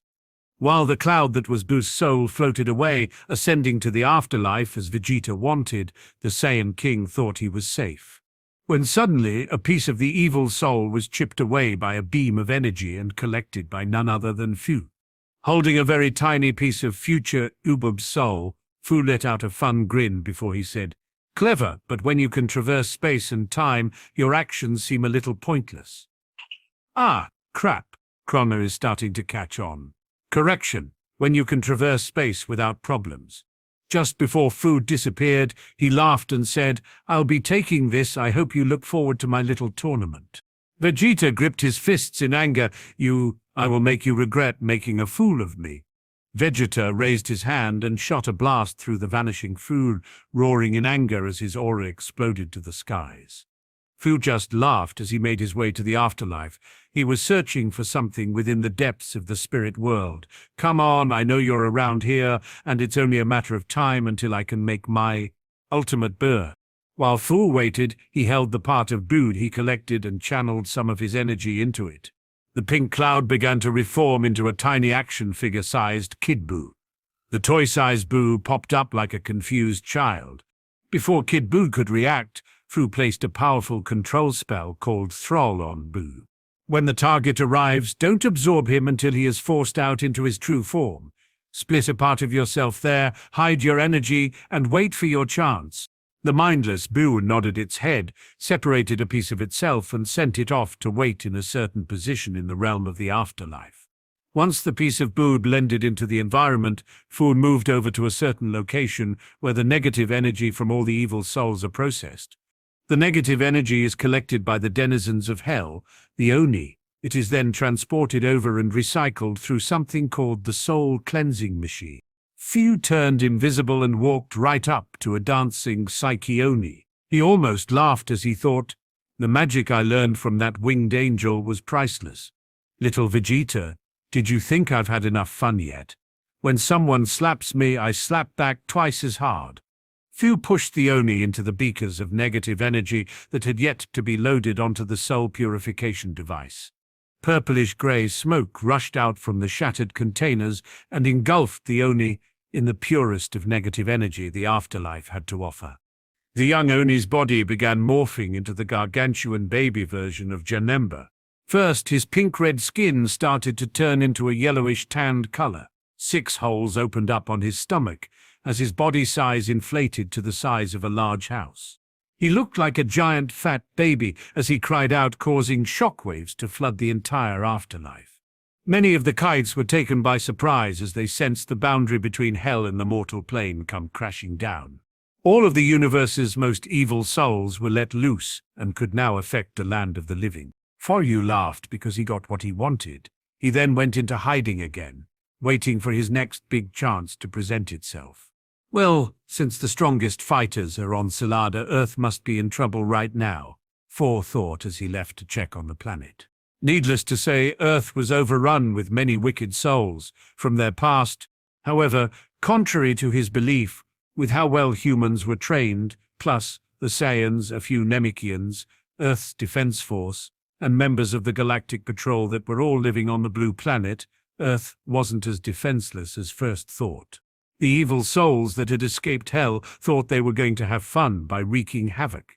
However, most of them were being insta-killed by the living. The entire Red Ribbon Army wiped out by a random Kame student. Hitler and his Nazi regime wasted by a pissed-off husband who had his dojo run over by one of their tanks. Cooler's and Frieza's minions killed by a few Saiyans and Ninian who settled down on Earth. Lurcher watched from the distance and frowned. Well, I didn't see this coming. To think Vegeta managed to push everyone up to this level, I must admit, this is a little cool. Now, where is the one I'm looking for? No sooner than Fu spoke, a large blast killed hundreds of human and allied forces. Ha ha ha ha ha ha. Where is that nasty little Vegeta? This Lord Frieza has come back for his revenge. Fu smiled and said, "Found you, Bu. Absorb." The toy-like Boo laughed and flew towards Frieza. The moment he made contact, Fu then cast his full rise spell on Frieza and giggled as he saw little Boo absorb him completely. A much taller Kid Boo appeared. He was around Frieza's height. He had biocrystal on his abdomen, shoulders, and a diamond-shaped one on his forehead. The very tip of his antenna turned into a biocrystal as well. Let's see, who else should I choose to absorb? Fu's eyes swept across the area and saw Dr. Gero. He smiled and said, "That one is weak but has great intelligence. But absorb him next." Once again he cast his full resurrection spell and thought, "The only inconvenience to this spell is that I have to have my target within my sight." Bu absorbed Gero in an instant. Although his power didn't grow much, and his form still looked like a fusion between Kid Bert and Frieza, Majin Bird's intellect started to grow at a frightening rate. Next on his list were Gudo and Caption Ganyu from the Genyu Force. "Full revive for you and a full revive for you," Fu chanted as he let Bu absorb them. Following that, he appeared on a small island near the coast of West City. There he saw a few things that caught his eye. For one, he found Garlic Jr.'s palace and saw the Demon's Imp race, or Makai race. Fu was aware that Vegeta wiped this place off the map the moment he arrived on Earth. After using a full resurrection on Garlic, he had Boo absorb him as well. Garlic Jr. had old magic that could contend with Kami at one time, plus his growth is pretty good too. He went from above barely Goku's power to above first form Frieza, maybe even as strong as 10% of Frieza's power at the time. He then traveled to find Babidi. Once Fu found his target, he had Boo absorb Babidi, Yakan, and Dabura. The additional magic, petrification spit, and energy-eating abilities were added to Boo's power. Next, Fu traveled the world searching for powerful souls to revive, so that Boo can devour them. Unfortunately, he didn't find any more worthy beings worth absorbing. He was about to leave when he saw good old Commander Tao. Fu thought about absorbing him for a few seconds. Although Tao didn't have much power to boast about, his fundamental knowledge of martial arts was pretty solid. With a flick of his wrist, another full fry spell was cast, and Buddha ate another. As he scanned the planet, Fu shook his head in disappointment before he ran off into space.